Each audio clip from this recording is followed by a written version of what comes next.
time, boys. You've been reading the Kucha script, I see. Mm-hmm. That's actually what I was doing just before this. And I'm gonna share the post on Patreon and on I keep forgetting to do that. Discord. Yeah, because then no one else will know, right? Right. This whole like video aspect is throwing me off a little bit still, even though it was my idea. I'll get used to it. Yeah.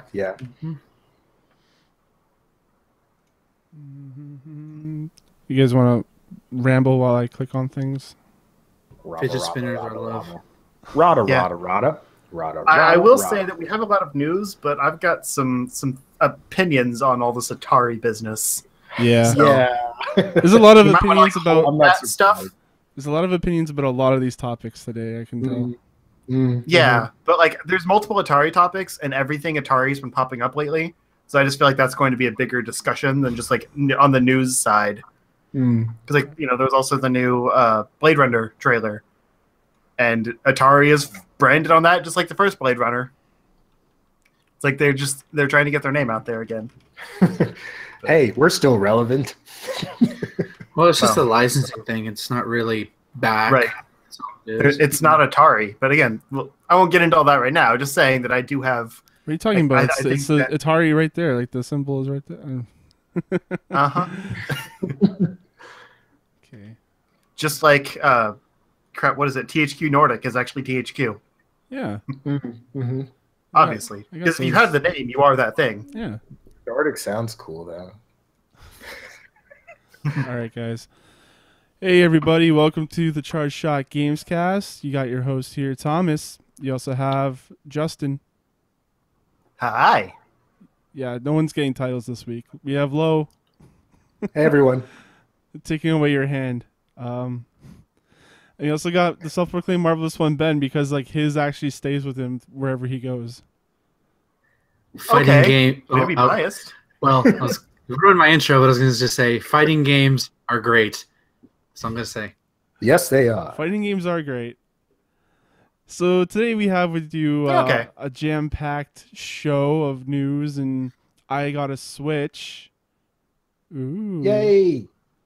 Woo. I've been messing around with that for team. about a week now. What was that? I was going to say clacking noise now. Oh, yeah. So for the first couple of days, I've been like messing around with that, like mostly in handheld. I didn't dock it up until Splatoon, basically, because you need to have that docked and connected to Wi-Fi to play that game. Good field of view. Yeah. So, actually, I'm gonna pass off the baton to Ben because he's been playing Splatoon. Well, I only just played it about 53 minutes ago because my Switch is still on right now. I only played through the first level of the single player, and it's Splatoon. Like, at least control-wise. Is the single player better?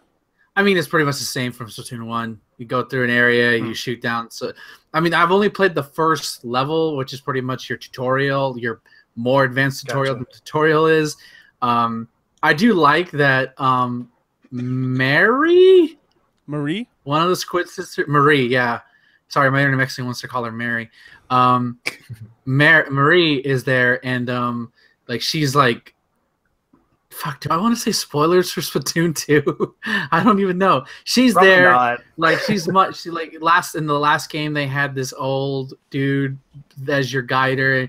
And I never beat Splatoon single player campaign last time. I pretty much just played multiplayer only because I didn't find the campaign riveting enough. But now that it's handheld mode, I'll probably take it over. But it's basically Splatoon again, and I'm fine with that. I'm definitely gonna play it more because I can take it on the go now versus the Wii U. But something about it. Obviously it's not more powerful than the Wii U, but they did. They did something to it where it looks sharper or better. Like either that or my eyes are just fucking with me. But yeah, well, the Switch is a more powerful console, right? But like quite a bit more powerful, right? But like they did so, like Splatoon. It looks better. It looks something. Maybe it's a stylistic thing, but it looks better than the first one. That could just be me seeing through some weird color eye bullshit. I don't know, but yeah, What? I haven't played any multiplayer at all because I wanted to try the single player stuff and see what it's about and get myself familiar with the game before dying 1,000 deaths.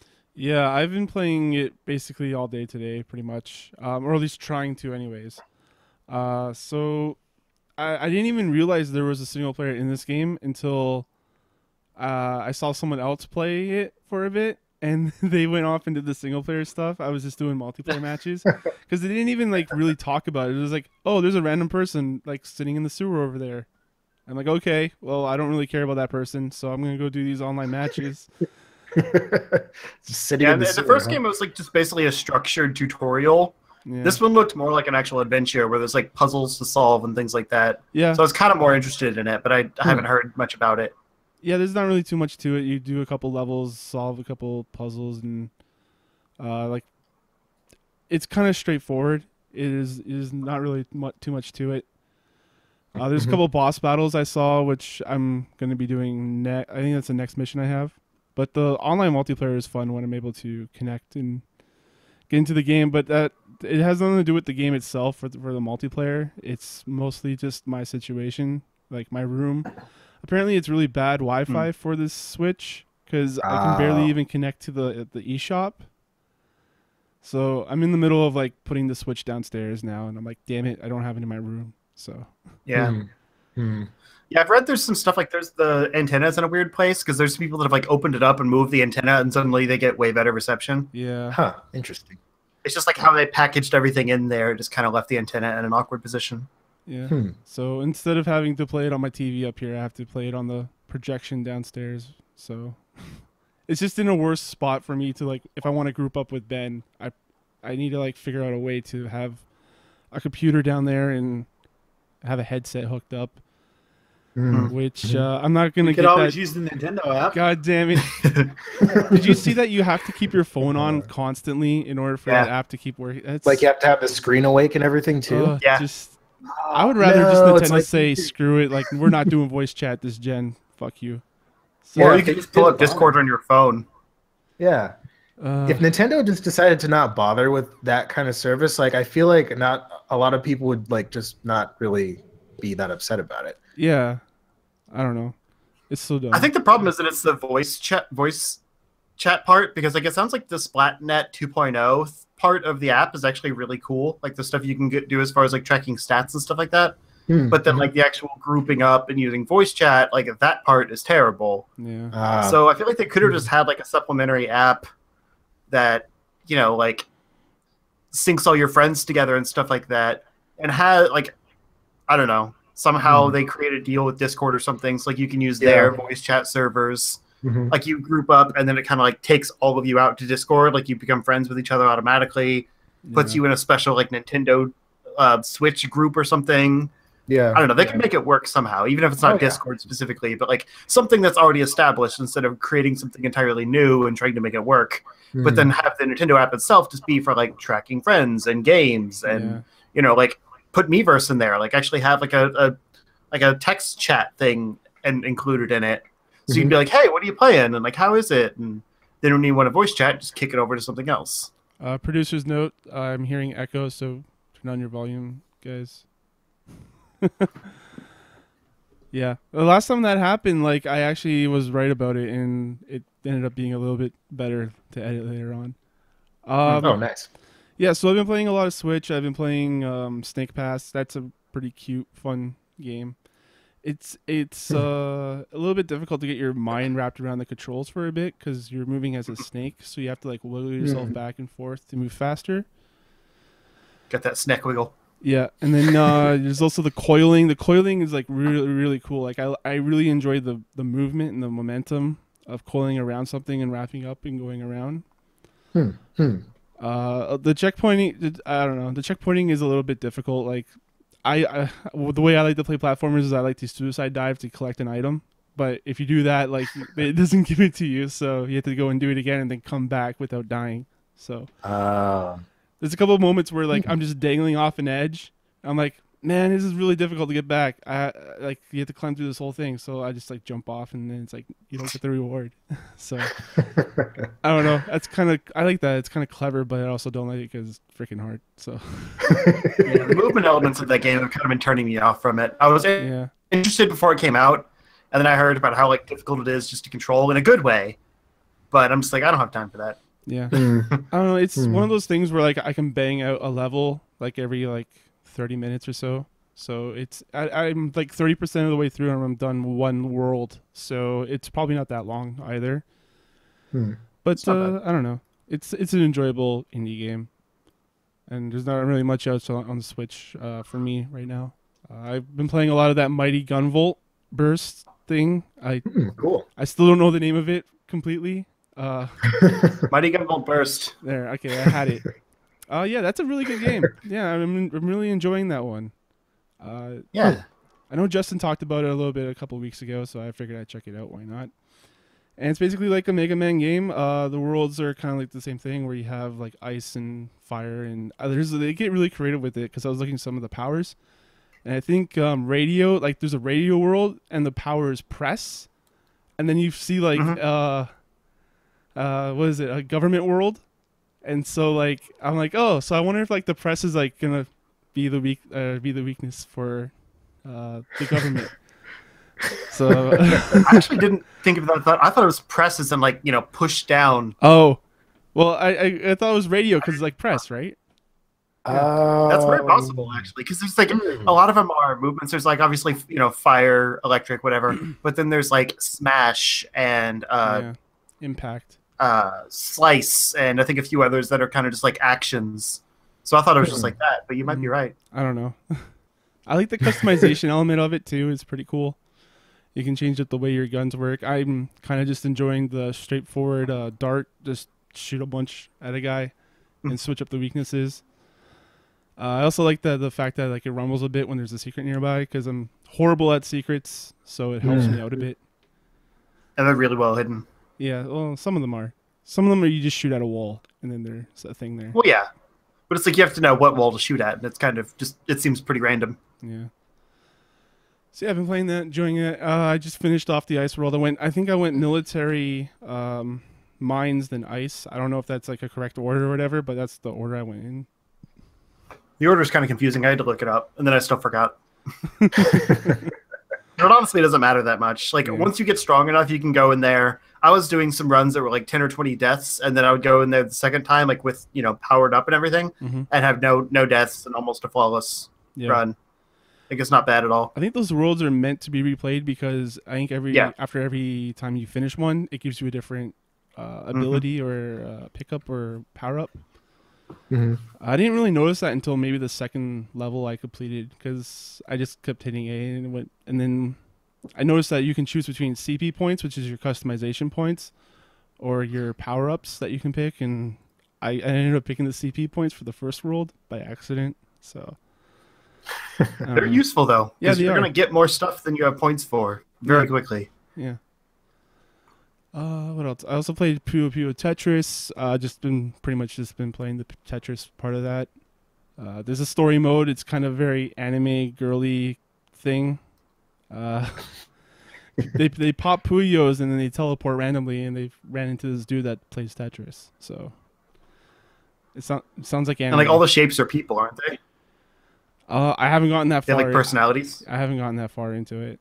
But it's just like a dude. He just plays Tetris, and I'm like, yeah, I can relate with that. Gotcha. So I think that's everything for my Switch. I bought Sheep Fee. I still don't know the name of that game, just because of how weird it sounded, and I had like $5 extra. So I was like, what the hell? Why not? Yeah. So I think I'll pass it over to Justin. This will be quick. I've played a little bit of more exercise bike Zelda, just kind of in quick 20-minute bursts or so. Nothing really to report there. A little bit more PUBG with you guys. PUBG? Is that the mobile version? PUBG. Or Battlegrounds. Sorry. And I've been consistently getting like one kill every match, pretty much. But still, like, I can't survive without you guys. Nice. I told myself I was going to do solo, and then I was like, yeah, I'm never going to do solo. Like, before I even did it, I kept justifying why I wasn't going to play solo. And then, like, I'd be like, I don't really feel like it. I'll do something else instead. Or, like, it's too close to bedtime, so I'm just going to play something else. Or, like, you know, just watch videos or whatever the case. And then, like, you would want to play it. I'd be like, yeah, I've been wanting to play that. So, like, clearly I just don't want to play solo. Yeah. After last night, I was so hyper. I stayed up like until 3 a.m. or something. Yeah, those were some intense matches, though. Yeah. There was one, like, literally we dropped within 5 minutes. It was a shootout. It was like, quick, find a gun. Yep. So yeah, that game's still fun. It's still great, and there's some new stuff coming. So I'm really excited for that. And other than that, pretty much the only thing I've done aside from like watching games with on Evo with you guys was I played some Strider because nice. Ben told me to pick it up in the Humble Bundle. It's $1. And what? It's well, I mean, it's $1, so yeah. Right. Well, I mean, I did the $7 for like Resident Evil 6 and a few other things, but yeah, I played that one just because it seemed like a quick pick up and play game, and I like it. It's really floaty, like the way you just kind of run around really fast and like pretty much just mash a button to just like slash everything around you. It feels really quick, but it also it's kind of sloppy in some ways. It's not like super accurate. You're just kind of running past people, like jumping over them, doing cool flips and attacking. It doesn't feel quite as tight as I'd like a good Metroidvania to be. But it kind of reminds me of the Spider-Man Shattered Dimensions game on DS. That was like a totally different game than like the console versions, and it played more like a Metroidvania where you have the 3 different Spider-Men, and like you jump between the 3 of them. They have different powers. You get like each other's power-ups. Like you can get the Spider-Man 2099's glide ability. You can get to like Amazing Spider-Man can get that at some point. And they just kind of regain some of the abilities they lost in transition and stuff like that. And it kind of has a similar feel where it's like it's a little floatier. It's a lot more just like kind of a brawler game with some light like Metroidvania elements of you know health power-ups, climbing walls. Because that's one cool thing in Strider is like you just kind of like you stick your knives into walls and go up them, which is really cool. But I kept wanting to like be able to jump out and like grab a ledge or something, and it wouldn't always reach. So I would think like, why can't I just web swing a little bit? So it really gave me a Shattered Dimensions vibe, and I love that game on DS, mostly because there weren't a lot of other Metroidvania games then. So it was like, you know, it scratched that itch, but I'll keep playing it. I just got a little bit disheartened with a few of the boss battles where, like, I guess there's like this red bar that like only shows up in boss battles, it seems like. And if they hit, like, even if they don't kill you, if they hit you enough that bar like drops all the way, you lose. And I didn't understand that at first. Like, I got into the first boss and was kind of like doing the, you know, the hack and slash, like dodging out of the way so he couldn't hit me too much. And somehow I still kept losing, even though I was like, I'm at half health. Like, what's going on? And it was apparently because this bar kept emptying, and then it start me back at the last checkpoint. And it was really confusing. Weird. So not everything in the game is super clear, but I like the progression system. There's some really cool level designs in there, but yeah, it's good. Like if you picked it up in the Humble Bundle, I definitely recommend checking it out. If you didn't, it's probably still not super expensive for the Steam version. But that's about it, really. All right. Low? What have I been playing? I played a few games just for a few minutes, just because I got a new motherboard for my computer. So I added because I had 2 GPUs. So now I have 2 GPUs running on SLI, and it's pretty cool. I was just going through a bunch of my games and just like what actually like works with it, and a surprising amount of games actually work in SLI. So getting sidetracked. Let's see, Dirt 3 for minutes. I played some Borderlands 2. What else? Half-Life 2, Black Mesa, Unreal Tournament 3 randomly, GTA 5. GTA 5 actually works really well in SLI. Let's see, The Division, again, just for like 5 minutes at a time, just like, oh, cool, it works. Okay, on to the next game. Oh, cool, this works. On to the next game, kind of thing. So, yeah, it was just kind of funny because a lot of people were telling me, oh, well, you know, not a lot of games are optimized for SLI, so you're gonna have like really poor performance in a lot of games. But I've actually only run into that with one game, and it's a game that's like still in alpha, and it's not even like optimized like in general yet. So, but yeah, but can't you just like turn that option off and then it just like only uses one, or does it always use both? Yeah. You can just right from your desktop, you can just go into the NVIDIA control panel or whatever and just turn SLI off. So even if you do have a game that doesn't work, you can just switch it off. Just right. It's not like you have to unplug the card to play that game. It's not everyone just made it sound like it was just like such a huge pain in the ass, and it's not. So this is the internet, of course. Right. Well, yeah, and then just PUBG with you gentlemen. Actually, before I started playing with you guys, I jumped into a solo match. I was just okay. I'll just do it, and I actually got a kill. And I think I made it to the top 10, but it was mostly just kind of like hiding and like sneaking around, like looking for people. Like I was reading something on that the other day actually, and it's more. There's really two things you focus on. It's obviously collecting stuff, getting all weapons and geared up, but it's not just like spotting enemies, but it's also doing stuff to not get spotted. Stupid shit like crawling through a field of wheat thinking you're hidden. I don't know what you're talking about. That's a great strategy. Yeah, but that's I pretty prefer to just hide in the bathroom until people find me. So that's another one too. That's one thing I like about that game is there's a bunch of different ways to play it. Yeah, I picked up a good strategy from the other Justin, Dip, where you just like leave the doors open so that people see that you've looted the area, so they might not want to go in there. So it's kind of like sabotage, sort of. It's like that mental game. It's like oh, someone's already been here. All the loot is gone. Let's keep going. So, but then there was that house we were in. We were on the second floor, and that guy came up the stairs. Like at least one of the doors was already open. I think he just saw us. So, oh, that could be. Yeah. True. I don't know. Oh yeah. Yeah, I've actually got a couple other things with my Switch. I got the Nintendo Switch Pro controller, and I just started using that today. I just got it today, so it's like the heaviest controller out of the three, the PlayStation and the Xbox. I'm surprised. Like it's bulky, but it also feels pretty good. I kind of like the Joy-Cons a little bit. They're a little small, but I like how clicky they are when you press in the buttons. They actually feel like they're doing the clicks. I don't know. It's like I get you. The clicks. What else? I think that's about it for me. It's mostly just been a Switch affair this week with me. Nice. All right. Let's move on into the news section. No, I thought Ben. I mean, okay, that's fine. I didn't. No, it's okay. I thought you already went, didn't you?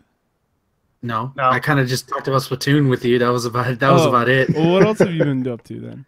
Well, I guess this first part's gonna be a plug to my next Let's Play that I'm doing. But I recorded a couple episodes of Freedom Planet, the Sonic initially Sonic fan game turned original IP game. I'm the one in the Celebrate Sonic Mania, so recorded the first 3 levels of that. No, scratch that 2. I was going to record the 3, then I got a severe headache, so I couldn't record anymore, and it literally just wrecked my entire day, wrecked my entire week as a result. But played a little bit of that, still fun. Beat it. I only beat it like 10 months ago, so it's so fresh in my mind. And then continuing with the Sonic trend, may come as a shock, but I never played Sonic CD as a kid. Like I had a Sega CD growing up, but I never played it. So I don't have any memories of it. More of my memories are with Sonic 2, Sonic 3 and Knuckles, the best 3D games ever of all time of a Sonic Adventure, Sonic Adventure 2. But CD was the one I never played. And so during the Steam Summer Sale, I bought it because it was like $1.99. And I played through the first 3 acts and it was just like, level design's kind of shit. I won't lie. Like it's very like, where the fuck am I going? I got hit by this thing. Oh God, stop!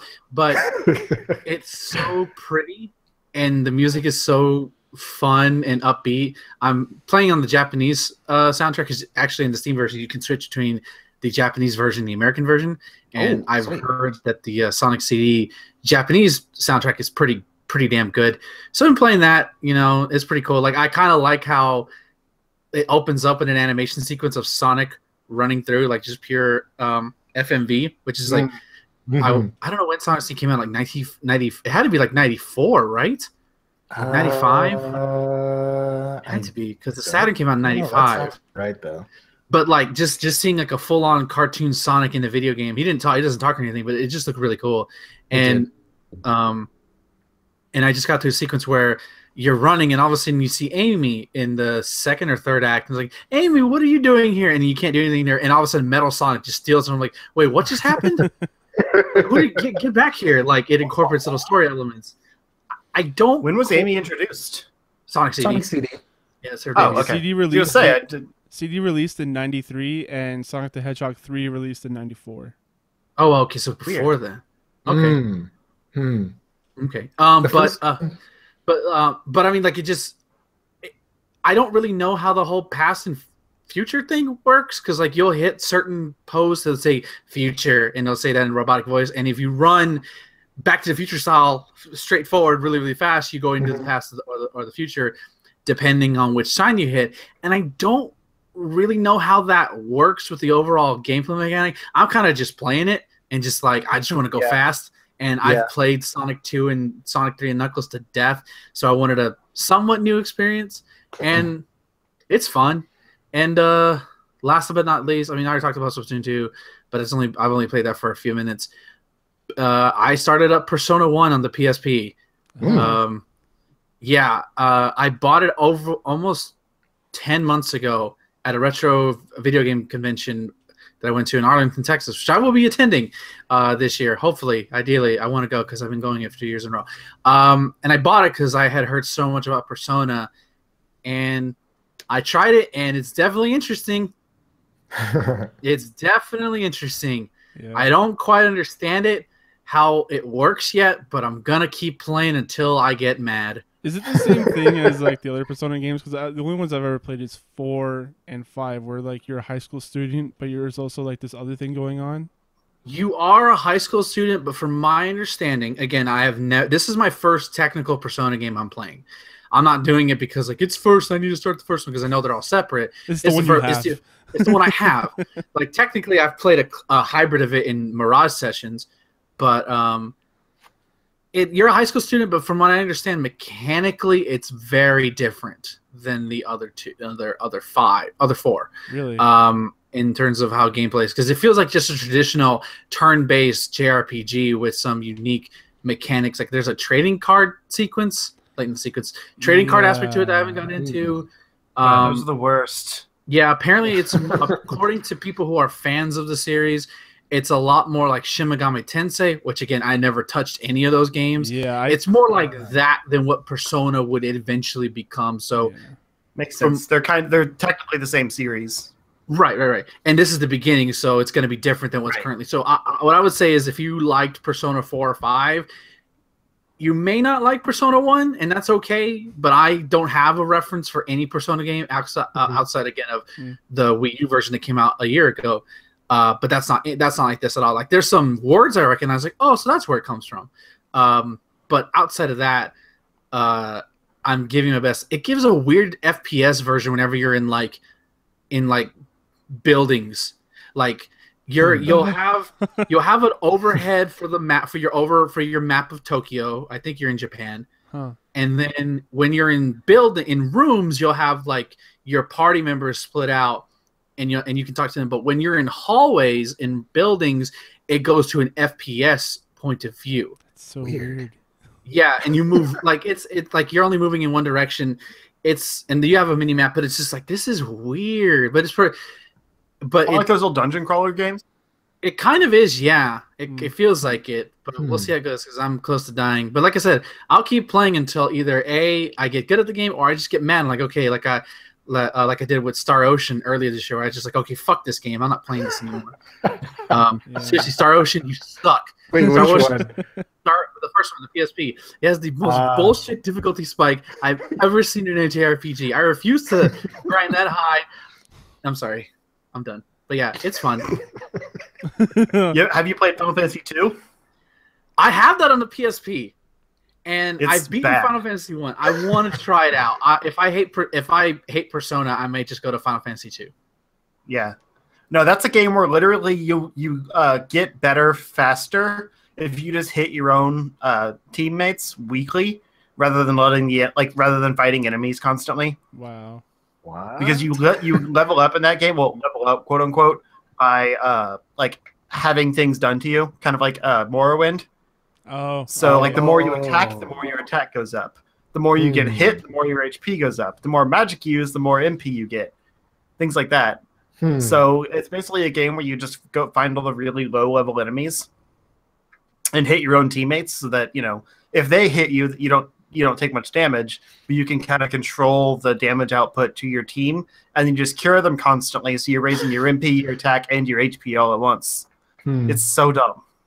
It's a game that encourages team killing or team beating. There you go. Use that one. I found it. All right. If anyone else has any objections, we can move on into the news. Objection! Sorry. Oh, I think Phoenix Wright wants to tell us what he's been playing. I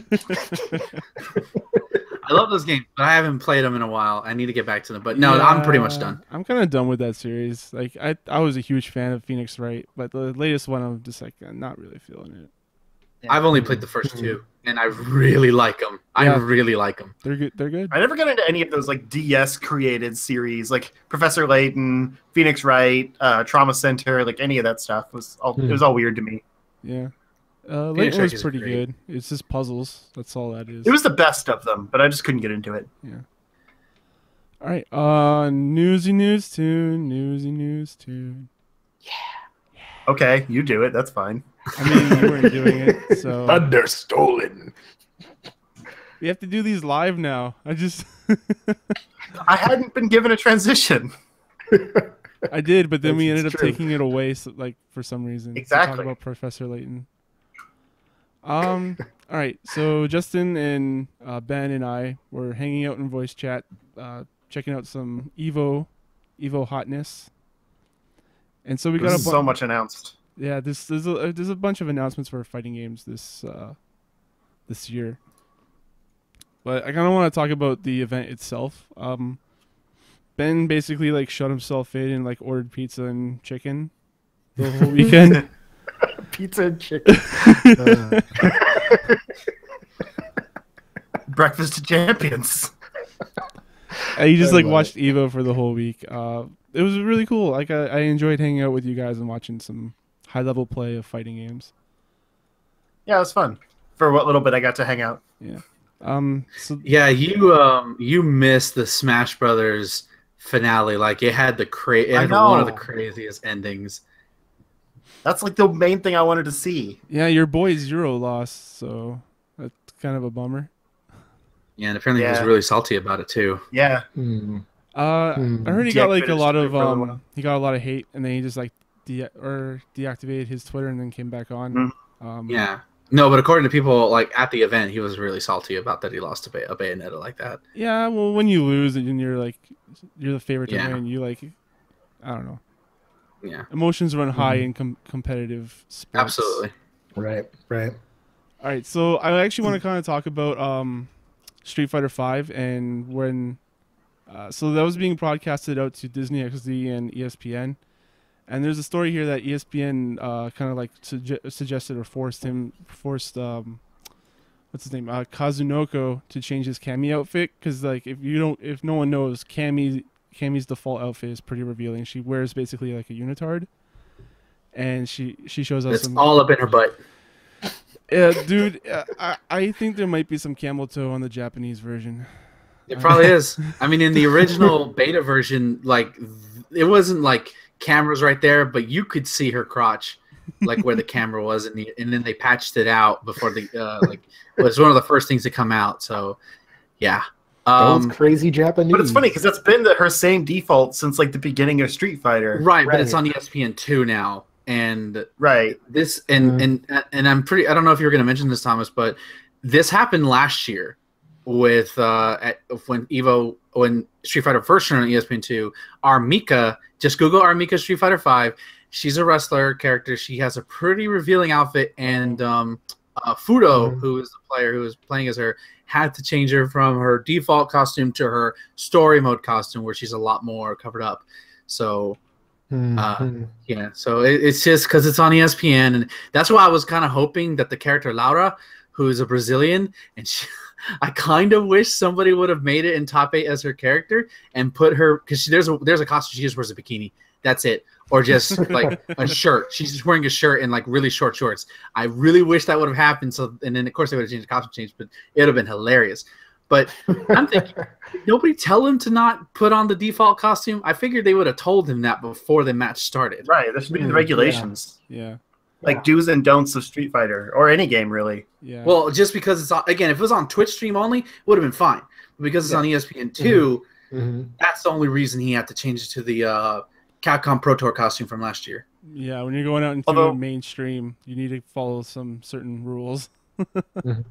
My favorite thing about this, though, is how confused he looks about it. Like, Kazunoko has no idea what he's being asked to do. What's wrong? What do you mean? Why do he doesn't understand, like, he doesn't understand broadcast standards. Well, yeah, and also Japan's a different culture with that shit, too. Yeah, exactly.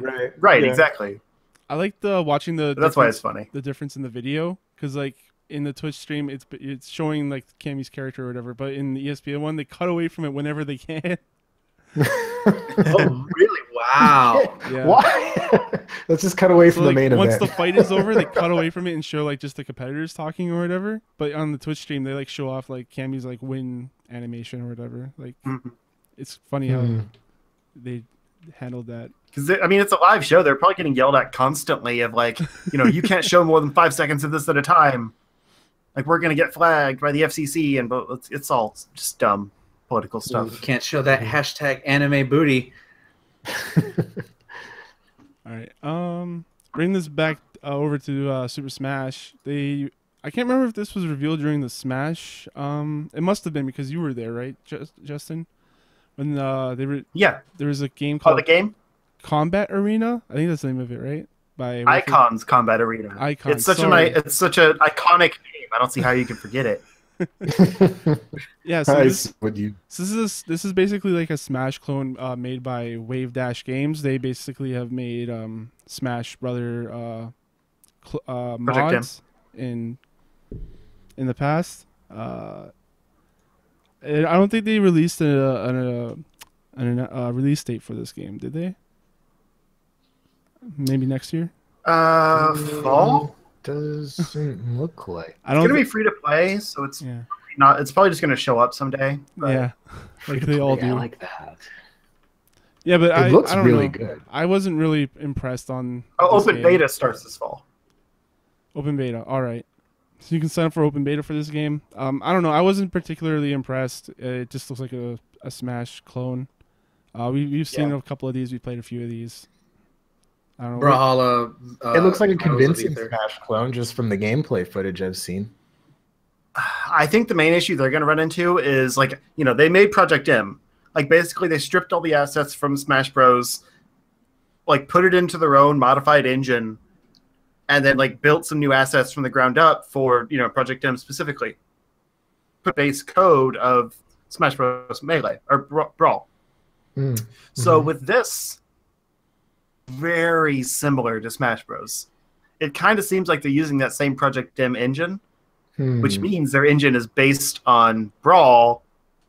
I can see them running into some issues here. Yes, like it's different enough. I mean, obviously, all of the assets and stuff are different, but it looks like a lot of it's pulled, like direct animations and everything pulled from Smash, just with new skins, which is what they were doing with all their mods. Was putting new skins and like basically pulling one move from one character and another move from another character to create new characters. Like they recreated Mewtwo in Brawl and things like that. So if that's basically what they did here, like that means their base code is still technically copyrighted by Nintendo. Yeah, they would be stealing code, which would run into some legal issues there. Ruh-roh. Yeah, so I don't think that's the case, but it looks very hopefully not. Too similar. That's all I'm saying. Yeah, continuing on with some fighting game news. We got some Marvel versus Capcom. Jeddah was announced. I don't really know who Jeddah is. I think he's from. I do. You guys, I think Darkstalkers, you guys right? said he was from Dark Death Stalkers. Darkstalkers. Okay. Yeah. He's one of the main bad guys. He's basically a blood demon who's his whole shit. I didn't really know about him until I played a game on the 3DS called Project Cross Zone that had Namco, Sega, and Capcom characters fighting each other in like this big multiversal fight. Yeah. If you haven't played those games, it's great, especially for the crossovers. And Jeddah's one of the bad guys, and he's basically the sort of the world is not right. Only I can fix it. Very vain sort of villain. Very melodramatic. I hate how he was revealed, though. I really hate how he was revealed. How was he revealed? Because I didn't see the trailer. Like someone just picked, like right? It basically, because it was early in the morning. It was Marvel vs. The last Ultimate Marvel vs. Capcom 3 tournament at Evo, and they had crowned the new champion, and it was an exhibition. So it's just gonna be showing off the game, whatever. And F Champ, who is a very prominent UMVC3 player, and Combo Fiend, who is a producer for MVCI. I don't know his real name. I just know he's called Combo Fiend. They're playing and they show off Gamora. Gamora's she was in the story trailer, but you actually got to see gameplay. And they go to the select screen, and like F Champ gives the most horrible acting lessons of pretends to be shocked of all time when he sees Jeddah. And I really wish they would have done like a story trailer for Jeddah versus like, oh, he's on the character select screen versus like, I saw one person post on Twitter where it's like you hear blood dripping and then you have the melodramatic voice like this world is imperfect, it's changing, and you have all the shenanigans with Ultron and Sigma causing shenanigans like only I can fix it, and then you show Jeddah and you cut it to a gameplay demonstration. Like that would have been cooler. I mean, the crowd popped for him, but like, you know, I don't blame anybody who doesn't know who Jeddah Doma is. Darkstalkers isn't exactly a well-known franchise. Chances are you only know Morrigan just because she's everywhere. Not everywhere, but she's a prominent figure of that series. So I like that he's there, and animation-wise, he looks great. Like he's how they had him, how they had his moveset. I mean, they changed in the Darkstalker games. He had blood. He would use blood, his own blood as his weapons, as his moveset. They changed it to purple goop because you know it's not it's a PG-13. It's a teen-rated game versus an immature rated game. But other than that, he looks faithfully like the Ghostbusters recreated. 2 of fighting games. Yeah, but he looks cool. Like I like that. One of my biggest complaints, and I know Justin shares this a little bit, is that a lot of the characters that are in the game now are a lot of returning characters, not necessarily returning characters you want. Zero. Hey, what's wrong with Zero? Yeah, overpowered. What's wrong with Zero? X needs to be the spotlight. Anyways, I like that Jeddah is part of the roster because he's somebody we have not seen before in a big game like this. And I hope we get one more Darkstalkers character because I secretly love the Darkstalkers franchise. It's just that not enough people play him anymore. And then, so I hope I hope they add the werewolf dude in at some point. John Talbane. That guy was so good. He's highly requested every time. I really hope he would get into. They did announce a few more new characters. I think actually today or yesterday. I don't know. During Comic-Con, so that we're not dating this. There was Spider-Man, Nemesis, Frank West, and Mike Hagar. Thank you. I don't know who that is, but yeah. From Final Fight. The mayor of Metro. Is it Metro City? Yeah, I think so. Yeah, like he's the big dude. Basically, every character from all four of them were in MVC. Marvel vs. Capcom. He's the dude in green, and he had giant muscles. Yeah. Did he have suspenders at some point? Yeah. Or like... Yeah, he had one suspender. Oh, okay. He had attitude. Well, Frank West was only an Ultimate, I think. He was added. Yeah, but still, it's a character from a previous game versus a brand new character, and I hate that. But I'm just saying, like they also announced those four are in there. Yeah. So that's something. No, it's not. All right, moving on. We're gonna talk about a lot more of video game character or fighting video game characters moving into other franchises. There was a lot of this kind of stuff happening at Evo, and I'm all for this kind of stuff.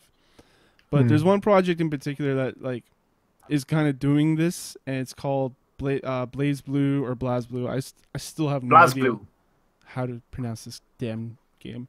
But BlazBlue Cross Tag Battle.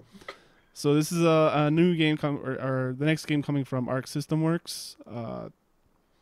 And they're going to be including game characters from Persona 4, like the main character. Ruby, which is the Rooster Teeth anime. And they're teasing for a 2018 release date, which is pretty cool. And then there was also the announcement from Evo where Abigail is being introduced into Street Fighter 5, which looks really dumb. Like it's a gigantic, tall, like sprite or whatever. He's bigger than like a totally new Zangief. character, though. Basically, Who? Abigail? yeah, like named Abigail, but like very little similar to the original Abigail. It kind of looks the same. Abigail was like a sub boss in Final Fight. So yeah, If you haven't seen, I don't know. If you haven't seen images of Abigail, he's bigger than Zangief. He looks like a battle toad, kind of. He's 2 Kens tall. Yeah. 2 Kens Yeah. tall. I will say I don't have a lot of positive things to say about Abigail because he looks ugly to me, but he has a hilarious backdash. If you backdash with Gabigail, he does the fonts. Like pretty good. and it's like, okay, I'm okay with you existing. That's fine. I saw an animation of that because there's something like when you try to jump over Abigail, and he just keeps like backdashing and like, exactly. Yeah. His idle animations are great, but it's just like funny. you're not. I keep thinking, and I was in another Discord that's all about fighting games. I just kept thinking to myself, how am I gonna? Can I jump over that? How do I fight this thing? And I can't wait. He comes out by the time it releases to patrons. It'll be the following day for regular for plebes. It'll be out for he'll be out for like several days at that point. We love all of our listeners equally. So hey, being a plebe is a good thing. Just become from a plebe to a Patreon. There you go. Get the benefits. No, what's cool about this cross tag battle game is like it's going to be basically all of the actual sprite designs of games that have existed before. So like they're pulling from Persona 4 Arena, BlazBlue, and then they're also putting in these new characters like Ruby. So it's like a lot of the work is already done. So it really helps convince some of these developers that have their own franchises to like, hey, just license us your character, all of the movesets and everything. We can literally just port him into our game or her. Somewhat matches this art style, even if we have to kind of do some tweaking to the animations. But it's like it's probably going to have a huge roster of like all different franchises because this used to be the thing. Like every fighting game kind of had a similar like 2D sprite style, so they can pull all of those characters in when they did have huge rosters, rather than all the like complex 3D models you have to make now. So I'm really curious to see the whole roster of this game, even though I'll probably never play it. Yeah, I'm happy for BlazBlue fans because BlazBlue fans were legitimately happy about this. I'm happy for them. And another cool character coming into a fighting game that's not its franchise. The one that I'm probably the most excited about is Tekken 7 with Geese from King Predictable. of Goose Howard? Yeah. Goose Howard? Goose, yeah. Canadian Goose Howard. Gander Howard. Yeah, so I think that's pretty cool. Like, they introduced, they did it already with Akuma, and he has his like fighting style from the Street Fighter games. So, yeah, they also introduced his stage because you're getting Geese and in the stage from Fatal Fury. Fatal Fury, You're gonna get that stage too as well. Good game, by the way. Yeah, it's on the Switch. You can buy it. Go buy it. $7.99. Yeah, I does had have to a go. Switch? My pizza was delivered when Geese Howard. Goose Howard. When Geese was Howard the announced, Duck. like I go get my pizza, I come back. Hey, what was announced? Goose Howard's in Tekken. What? Oh, yeah, I remember that. What the fuck? Yeah, he doesn't come out till the winter, but I can't wait to. What I loved is the live reaction. If you don't know King of Fighters, I don't blame you because it's not that popular of a series. So but good, one of the things that one of his moves is a counter, and he'll always shout "predictable." So if you see the live trailer, with the Evo fans watching, every single counter, you'll hear the fans go predictable, and it's great. That's awesome. Like if that doesn't sell you on Geese Howard for Tekken 7, great. I will say this: I don't have Tekken 7, but we got Geese, we got Akuma, we got a Street Fighter character, we got a KOF character. I swear to God, if they put a Virtual Fighter character in this, I will buy Tekken 7 no matter how much it is. I'm sure you will. I hope. What if they put a Mortal Kombat character? No, that wouldn't work. Like Scorpion or something. There's a few that could work. It might. No, just Okay, Japanese that'd be a really only. cool inclusion. Japanese only. Oh, Goro. Yeah, Goro could work too. No, All right, I would. that's fine. That's if a Mortal Kombat character is, it may be a song. I don't think it would, just because reasons, because it's more of an American company. I don't know their relationship with Bandai, but seriously, Sega, reach out to them. Lend out Kage. Lend out Kage. I want to do dives. Lend out Jackie. Lend out Akira Yuki, please. I need my Virtual Fighter fix. I'm sorry. Just put Pac-Man in there. There we go. Now we're talking. He was in Street Fighter Cross Tekken. You just played Dead or Alive 5, Ben. No. I know Virtual Fighter characters, but I refuse to play TNA the game. But it has a setting for the jiggle physics. You can make them more intense or turn them off. Yeah, jizzle physics. If it makes you uncomfortable. Jizzle physics. God damn it. All right, let's get off of this topic. Let's talk about some other classic companies like Atari. Remember Atari? Remember how awesome I don't, because they were Atari dead by the was? time I was walking. Remember Blade Runner? All right, so Remember? let's talk about the Atari box first, and then we'll get into the yeah, okay. Let's talk about the Atari box for a little bit first. So, we had breaking news on a podcast a couple of weeks ago about an Atari box. We didn't know what the hell this thing was. It said it was going to play old and new games. So we're like, what the hell is this thing? What does that mean? So yeah.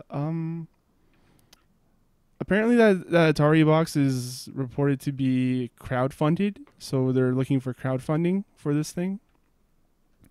According to a statement that they gave to their French investors, they're looking to limit risk on this product, and it will initially be launched within a framework of a crowdfunding campaign. So I don't know. I don't really have any hopes for this thing anymore. Ever since they, Yeah. I'm still trying to figure out what the hell it is and what it's supposed to do. Exactly. Like, what makes this more special than a freaking, I don't know, SNES Classic or an NES Classic Or a modded Atari 2600. exactly. It's an Android box. That's all it is. Like, why would I want to give you my money? Like, I mean, the color scheme is cool, I guess, but yeah, I'm adjusted on this one. I'm thinking that it's probably going to be similar to like an Ouya, where it was crowdfunded. It could play old games, and it could also play quote unquote new games. So I don't know. There's still, it's an Oreo with Atari branding. Yeah, there's still not enough information on this thing to be invested in. meh. All right, now let's move on. I don't. Go ahead. Wait, I mean, we can move on to the other Atari thing, but I do have like some specific stuff on this. Like, All right. I don't understand how they thought this would work, because they announced they were creating an Atari box and there'd be more information to come. Then they had you sign up for this newsletter thing, and the big announcement they had been hyping was the reveal of the box itself. Yeah. No specs, no games, really no information about what it can do other than play retro and modern games. That's so vague. Whatever that means. That's a very vague thing. And then they say they're not even releasing it, that it's being crowdfunded. And for anyone that doesn't know, a lot of places have covered this. It's pretty common knowledge by now. But this Atari is not Atari. Yeah. Atari, the company, went bankrupt. They were bought by Infogrames, which has nothing to do with Atari or game making. They're basically a licensing company. And so they hold the Atari name and all of their game licenses and stuff, but they haven't really done anything with them. There's been some of the branded little Atari flashback consoles and things like that. I'm not really sure if they have their names tied to that or if they just sell the the rights to it to someone else to make those things for them. But this is not a game company, is the point. They have the Atari name and the logo. That's about all they really own anymore. Yeah. So the fact that they're putting their name on everything right now, this included, is basically saying we want to use this license to, get us some quick profits. So all they're trying to do is get you to fund the thing that they put their name on, so that maybe you'll want it. So it's like entirely up to us to just like drown this thing, because it's not an Atari. Like, the game company is gone. This is no longer a game company. They just want to like make money off of our nostalgia. That's it. Yep. It's a nostalgia Hail Mary. That's my whole thing about the Atari. Brothers! It pisses me off. We must grab our arms and swords, for we must stop Atari from returning from the dead. Right. All those T-shirt This is not sales the Atari. at Spencer's is really paying off for them. Yeah, and I know those do transition, but and their product placement in the new Blade Runner movie. Yeah. Speaking of Blade Runner, we've got speaker hats from Atari, folks. Speaking of Blade Runner, Yeah. Okay, so I missed Ben, that. did you not hear about the speaker hat? The most No, I innovative saw it. invention? I thought it was an April Fool's joke too. Did you Like not it came out hear? 3 months too later. about the speaker hat. Wow, Justin, you're gonna literally make me walk off the show. All right, so yeah, they came up with this announcement for speaker hats with the Atari logo on it. They I didn't even pull up the quote, but they said some bullshit about this being like innovative technology. And the most interesting aspect of this thing is actually that you can connect it via Bluetooth and connect a bunch of hats together to play the same song, which I don't know, that sounds kind of stupid if you have like a bunch of hats together and you put them in like a hat circle. Hat dance party. By the way, this isn't even the Atari logo. It's literally just the word Atari in bold text and on a hat with speakers in it. Honestly, I would buy one of these and just mess with people. I would play random animal noises while I'm waiting to cross the street. Or Crack the brim kind of down so you can't see the speakers underneath. Yeah, exactly. Then I'd be like, "What was that? Did you guys hear that? Is that a hippopotamus? What the fuck? Let's be real for a second. Hold on. We got to take a moment. Thomas, how many of these have you already pre-ordered? None. I'm actually kind of interested in getting one, but I sort of am as a joke because I like hats. I'm a hat person. I want to get it ironically. Yeah, that's the only reason. We should get them and wear them. An ironic speaker hat. That's hipster. Yeah. If we ever do a con together, we're all wearing speaker hats. Yes. Okay. We should just play. But it only plays our podcast. Yes. Exactly. There you go. Like, and then when we network with people, it's like, look, check it out. I'm playing it right now. Listen to my hat. Yeah. See what the sharks. We'll get Gruff to make some pins and have that on the back. Yes. It's like we meet with some potential advertiser and you talk to the sharks guys. Yeah, I was gonna give them some money, but then they had those stupid headphone hats. It's not even headphone hats. There's speakers that just come out the bill. It's so stupid. Headphone hats would be better. Picture that, like hats with little earbuds that come out of the droop out of the bottom. I'm certain those things exist. Pop them in. I'm sure you can look up a search for something like that. I'm like, they have like the headbands. I've seen those. Like they're like kind of earmuffs, but they actually have like speakers in the headphones in the ears. Yeah. Mm-hmm. I have a cousin who had like a jacket with like earphones in them, which is weird. Huh. Yeah, so actually I was trying to take your Blade Runner transition and go into this because they're actually going to make speaker hats for Blade Runner 2049 as well. Yeah. What's Blade Runner 2049? It's the new Blade Runner. What? Where have you been? Why are they doing a new Blade Runner movie? I cast you out. That's weird. That's really weird. Harrison Ford's on it, right? Gosling. He is in it. What? Yeah. Oh my god, I'm done. I'm done with media. Harrison Ford is in it though. He was in the trailer. No, there's a rumor going around that Harrison There's Ford a has to kill trailer? himself off in all of his franchises. There's 2 trailers. What? Is that? Oh my god. It was released like a week ago. Why does he have to kill himself off? Who made him do? Why? He's getting old. He's retiring all of his characters. Oh, I hope it's not something No, darker. I guess. Like with the I sad doubt news it. that we've. He's just done. Like he looks done. I don't blame him. He's had a good run. He's had a really good run. The dumbest thing about these hats is like, who wants to listen to music blown into their face? Really obnoxious. I think at least be on the side of the hat.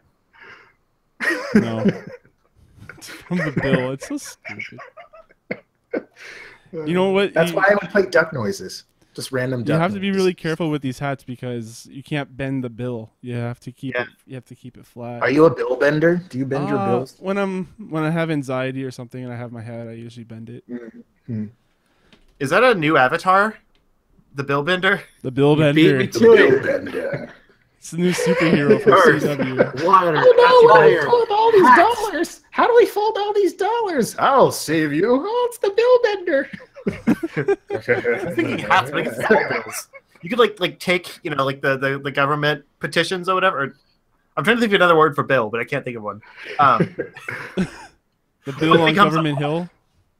Yeah, you can take that and just like, I can roll that up for you.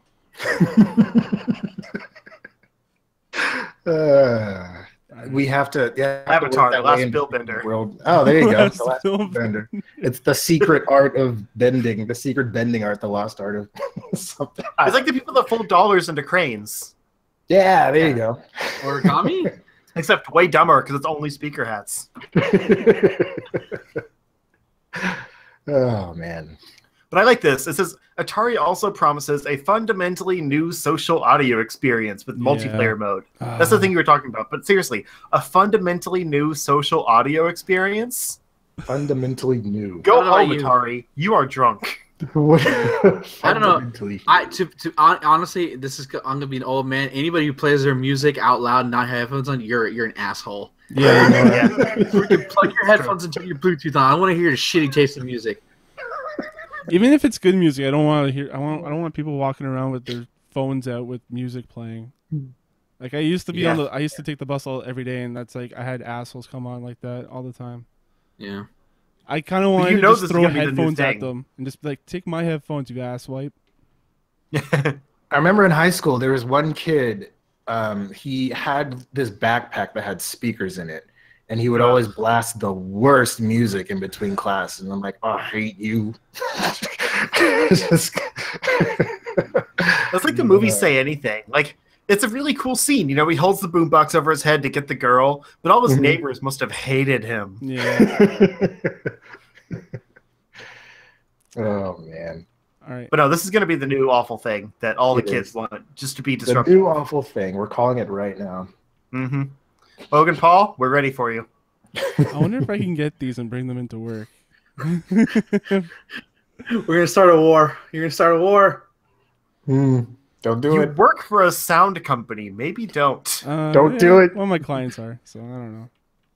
Yeah. Don't do it. All right. Let's just move straight into some news for Justin. We got some Kingdom Hearts news from D23. Yeah. I still don't know the name of that So conference. good. Yeah, it's D23. Okay. Basically, the only thing I really picked up from this was that Toy Story was introduced into Kingdom Hearts. Only thing? That's the only thing I picked up from it. I mean, they showed off a substantial amount of the world. Okay. Like, it I don't proved really that it- know, so like I'm just asking you. For That's fair. info. I'll take over then. Don't worry about it. Yep. Just You're the Kingdom fire Hearts your little expert. speaker-hatted head. Yep. I'm gonna go get my speaker hat. Yeah.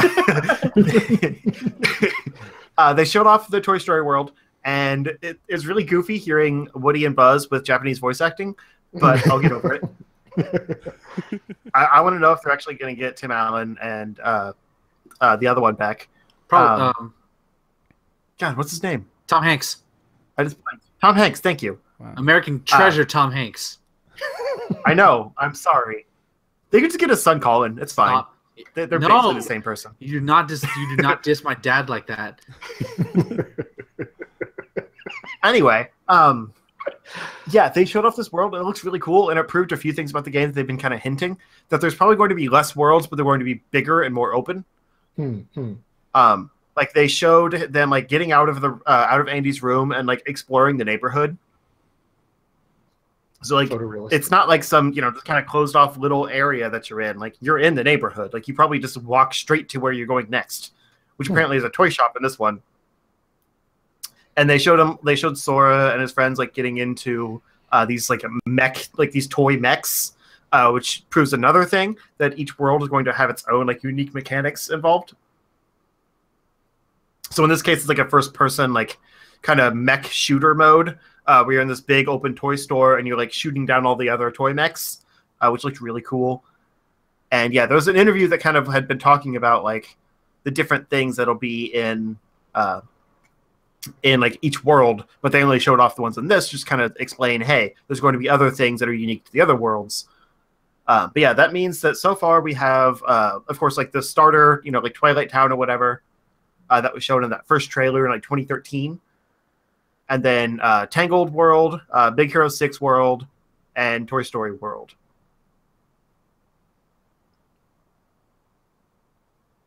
Toy Story 2. So that's kind of interesting. But I don't know if it'll be like I doubt it's canon because Toy Story 3, obviously doesn't reference anything like that. But I'm kind of curious to see how they're going to tie that together because there's such a huge time break between Toy Story 2 and 3.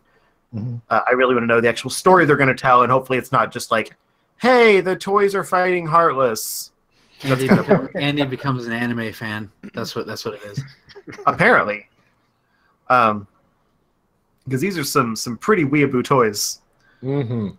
But yeah, also like this new trailer they showed proves how much better this game looks than it used to. Like, oh yeah, there's some comparisons versus like the newer trailers and like the old like 2013 trailer, and man, there's a huge improvement.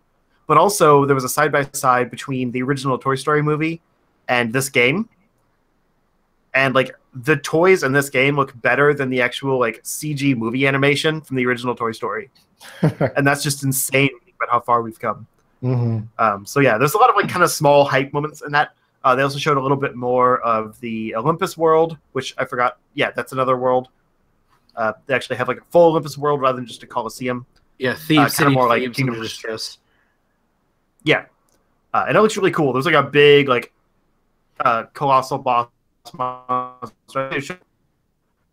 Show like a kind of a skating mechanic clouds up in Olympus. So obviously there's a lot of diversity in that level because there's like the like rainy, like dreary looking area with the big rock monster, which I assume is probably Hades, and then like the skating through the clouds, which I assume is like the the heaven side of it. So that's a big world, obviously. Mm-hmm. But what I found most interesting is they focused on different like weapons. Other games have had drives, like the Kingdom Hearts 2 brought in like the Valor and Magic, whatever it was called, and like the Master Drive and things like that you like kind of level up and get new abilities from and stuff. And then others like the Birth by Sleep had like the things you could change into, like whenever you built up a bar to do like super attacks and stuff. This one actually had like different weapons. Like he had a hammer at one point, and he had different attacks when he had the hammer. It was almost like a Final Fantasy 15 system. But it wasn't like you combo between them. It was like each one of those was kind of his different forms, it looked like. So that's kind of interesting. I wonder if you actually get more than just Keyblades, or if that's basically just like, the Keyblade morphs into that weapon, and then like you have kind of stronger attacks, and then like it goes back to normal, and so your Keyblade's the normal mode, and like the different weapons are like your super modes. And I assume that ties into what they showed in an old trailer with like the cart ride or whatever. Mm-hmm. It was kind of like a summon monster, except it was like you're actually on like a Disney ride. I assume those are probably like the different supers attached to the different weapon modes. And finally, they showed. Well, they didn't technically show it, but there was stuff in the HUD where you could see 4 companions. Like in the Toy Story world, you had Donald and Goofy, of course, but then you also had Woody and Buzz on your team. So it's basically a 5-person team rather than having to switch out. I want it to be able to my partners to be Rex and the Ham. I doubt it. It's probably just like they don't force you to switch and always have 3 people. It's probably just like whoever's in that world is in your party up to 5 people. But why can't it be Rex and Ham? Because they can barely fight. Rex has tiny little T-Rex arms, and Ham is a friggin' pig. A piggy bank, no less. Yeah. And you guys don't have Missouri Credit Union. Missouri Credit Union has a mascot that's a piggy bank. And all of his commercials are about how he doesn't have the fingers to dial his mom to call him home from the commercial shoot. But it's a very localized reference. I realize that now, and I'm sorry, it's relevant. I'm sure Ham is a summon. You could just summon him, and he'll flatten the. Oh, that would be awesome. I Or only just wish. make it rain money. Yeah, I only wish Kingdom Hearts 1 wasn't such a terrible video game that it would actually make me want to play through it. Well, they're all and bad. then No, right? after playing that, then looking, I have to play all that other filler, not filler, all that other bullshit just to understand the story of Kingdom Hearts 3. Just watch a play Kingdom YouTube Hearts video. Recoded on the DS. That's actually a better version of Kingdom Hearts. Oh. You could just not It's play back through Kingdom the same Hearts. worlds and stuff, Yeah, I'm and just it's not going to play Kingdom Hearts because I hated Yeah. Kingdom Hearts. I hated it. I only played 1 and 2, but I really like 2. I Dream really Drop like Distance 1 is and best. You can fight me if you want, but I mean, 2. Oh, I You can have that just- fight alone. I- I'm okay. yeah, that's your hill to die on, buddy. I was talking to the audience in general. Yeah, no, Kingdom Hearts fans. Kingdom Hearts 1 is legit. It's just a bad video game. Yeah, I know for a I'm- fact we like, have a I bunch can't- of people that love Kingdom Hearts that listen. So Yeah. The jumping is bad. The combat is awful. Donald sucks at healing. It's a It was legitimately too bad video. complicated. Everything was about like going through your terribly laid out menus to use different magic spells, and it was all just. The second one was kind of play itself because you could just literally mash triangle to win, yeah, but at least it was playable. Yeah, It didn't rely on all the menus and stuff to beat it. Yeah. Everyone had some kind of gimmick. Yeah, I am glad though. Like they've released like that Ultimate Collection with every single game, so that way you didn't have to buy like 5 different systems to play through the story of Kingdom Hearts. So that's convenient. But even that being said, that first Kingdom Hearts game is an awful video game. you have to play through. They split them up too into 3 different video games. So you have to buy 3 different video games in order to get all the games. No, they Well, had now- the 1.5 now- and 2.5 collection. Yeah, exactly. And Now 2.8. they're all condensed into one. Oh yeah, collection, that's so- right. That's true. So you don't have And then to you do have that to get anymore. 1.5 and 2.5 and then 2.8. That's it. Yeah, that's true. But it's still bullshit that they've so much. I should just be able to play Kingdom Hearts 1, 2, and 3. No, you got to do Kingdom Hearts 1, then Cheetah Memories, then 2, then Birth by Sleep. And I'm not going to stop. I'm going to stop right there. But it's like the fact that I have to play more games before I get to the third one. It's bullshit. I'm done. The third Stop game it is for you. the third game is like the 8th game of the series. Breathe, Yeah. Benjamin, breathe. No, Kingdom Hearts 3.82. over 258 days. No, you can skip that one. But no, what's funny is that Dream Drop Distance is literally like the lead-in to 3. Like it feels nice. like it's not a numbered sequel or anything, but it feels the most like a prequel to 3. But then they put out the 2.8 collection, which has Dream Drop Distance as its main game. But then they also put a, I think it's 2.9 prologue or something. I Where you think play it's as a movie, Aqua, right? and it's on the Kingdom Hearts 3 engine. Oh, it's a game. Yeah. Huh. So it's only like 2 to 4 hours or something like that. Like it's one world, I think, and like it's basically just kind of a playable narrative to get a feel for how the 3 will play. But it's like they had this game that led perfectly into 3. That was on the 3DS, and they re-released it and compiled it with another Kingdom Hearts 3 prologue. So weird. It's a messy series, but I love Just it. 3. Just release 3. It's coming allegedly in 2018. You mean 2? Someday, No, it's not. No, maybe, it's not. probably. I will eat a whole fish if it comes out in 2018. Will it be raw or I'm cooked? holding you to that. I didn't make you eat your Switch, but you are eating a fish. Fine, bring it on. I love fish. Wait, is it raw or cooked? This is a very important Cooked, of stipulation. course. I'm making the conditions here. No, the important part of this is you have to film yourself eating a fish and share it. Fine, I'll Is wear it a the Batman whole mask. fish? 'Cause I am Batman. Fine, wear a Batman mask. I don't care. The whole We just have fish to or watch you eat a fillet? fish. Like Bone and all. fish and chips? Like what are we looking here? Like I No, don't literally, he has to get a fish out of the water with his bare hands, cook it like whole, skin and all, and then eat it. From the Just head, like the it's a whole corn of the from the cob. head down. Yeah. Yep. because I'm trying to facilitate this thing. I want to hold Ben to this like exactly verbatim if this ends up happening. So that's why I got to know these stipulations. We'll put No, it because up on It's the not I'm much website. of a problem if he Bare likes hand. fish and it's just fish and chips. Like he has to eat a whole cooked fish. Cook it caveman style on rocks. Yes. Exactly. We'll put this up And on the sticks. website. Get all the clicks. On a spit roast. Just We're live Turn it. right now. We're calling you out, sir. Yeah. Like you should have said that. You did this to yourself. I know. I'll find some shenanigans to get me out of this when it comes out. Or if No, it doesn't you come out, won't. then I just win. No, we'll come after you. All of us. Hard. see, my theory is like a lot of people have been saying, "Oh, this game has been delayed so many times now. Like it's not going to meet that release date." It's never been delayed. They just showed it way too early. Mm. And yeah, there's some BS that Nomura or whatever his name is put out saying like, "Oh, we're delayed because they made us switch engines," and then there's a bunch of stuff with the studio like blah blah blah. You know, they pulled me in too many different directions, and for one, he's been working on too many games he's willingly agreed to work on, like Final Fantasy VII remake that he didn't have to do at that time, and still probably isn't going to come out for 5 years if it ever comes out. I still don't think it's in development. That's beside the point. But also, like, they just shouldn't have showed it that early if they knew it wasn't going to be out for like 5 years, because that was when they announced it was in development, which probably means that it had already been in development for a little while.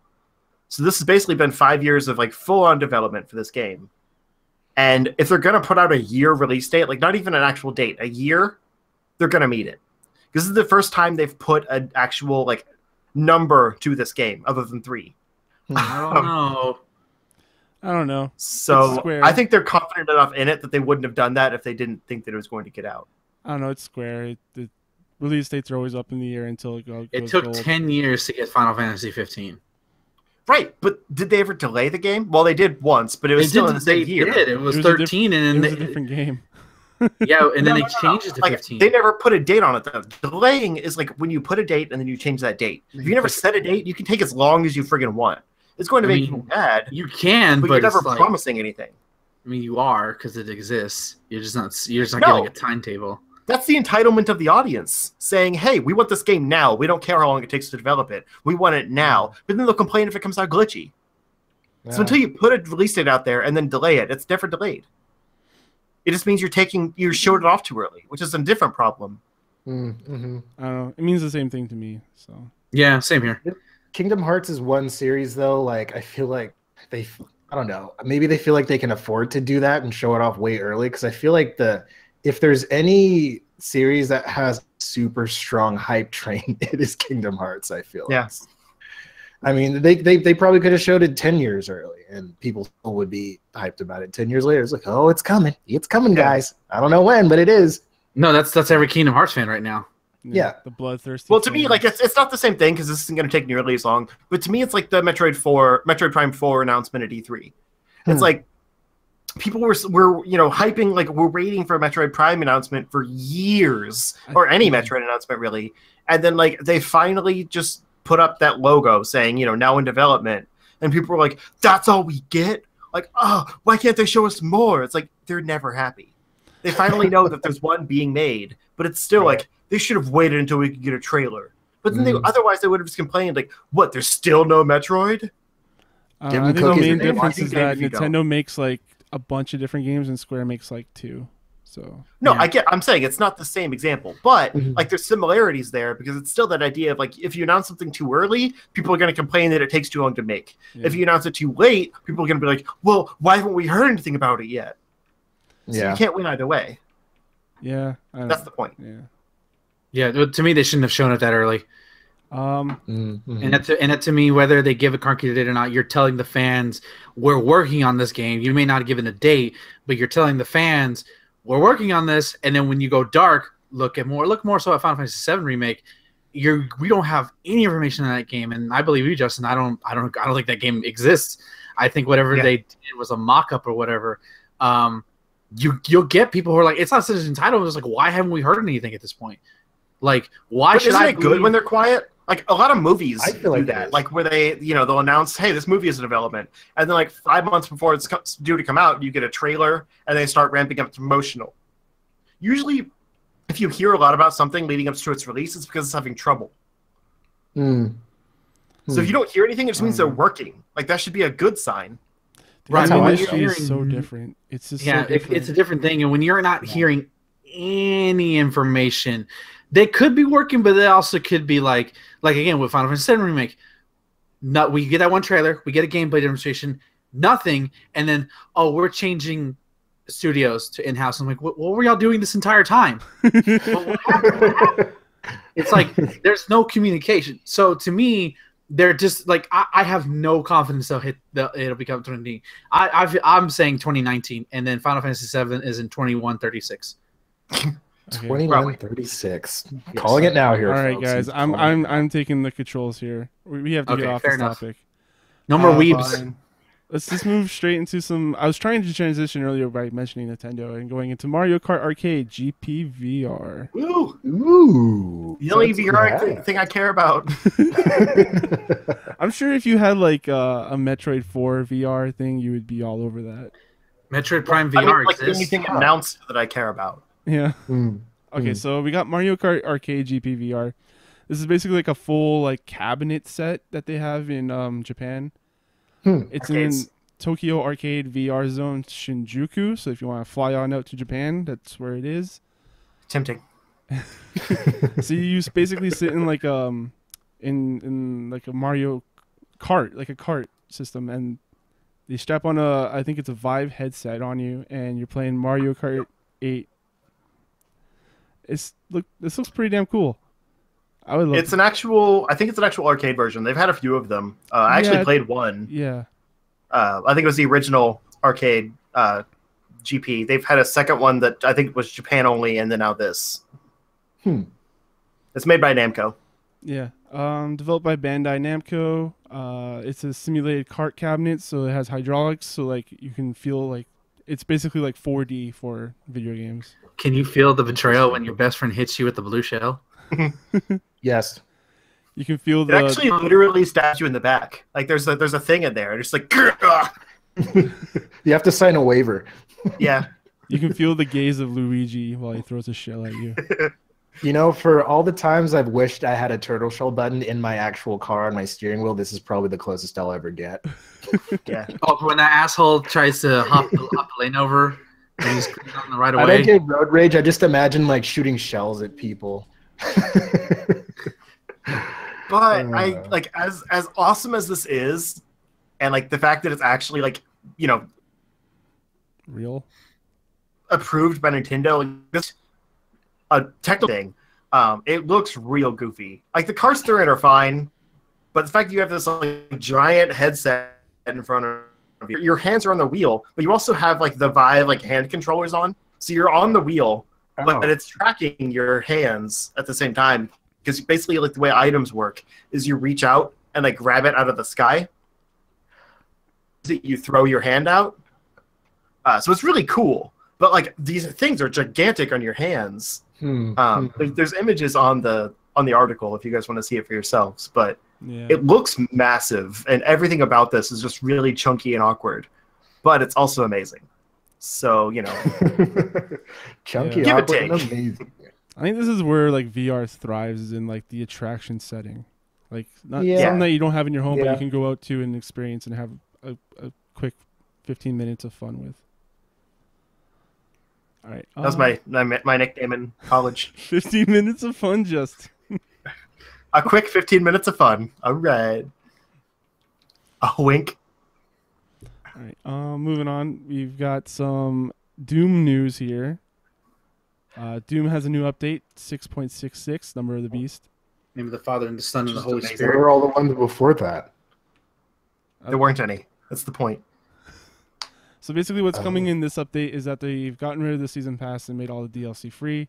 That includes 3 multiplayer DLC packs. 9 of them includes 9 of the best maps, 3 additional guns, 3 additional playable demons, new equipment, armor sets, and more. That's on top of the modes and the All features multiplayer and the stuff. bot support that players have been enjoying since late last year. I keep forgetting Doom has multiplayer because Yeah, the single player is just so excellent. it's so good. There's Yeah. like, it has a multiplayer? I'll try that. Never try that. I think that's why they're giving all this away, because they want to reinvigorate the multiplayer scene. Yeah. Hmm. They had a feature called Snap Maps where you could just make your own Doom maps. I've never tried out any of the multiplayer features. I don't know, maybe this will get us back into it or something. Yeah, I should really install that game again, but it is so thick. It is Yeah. like 60 gigs or something Yeah, like I that. deleted it and I'm not looking to Yeah. install it again. If it didn't give me a massive headache, I would install it and play it more. You guys don't want to do the multiplayer with me? I mean, I I'll do would it. throw. I'll I would install throw. Hey, you want to Do play you want me to Battlegrounds throw- instead? Justin, do you I mean, want yeah, me to throw probably. up on live stream? Do you really want that to happen?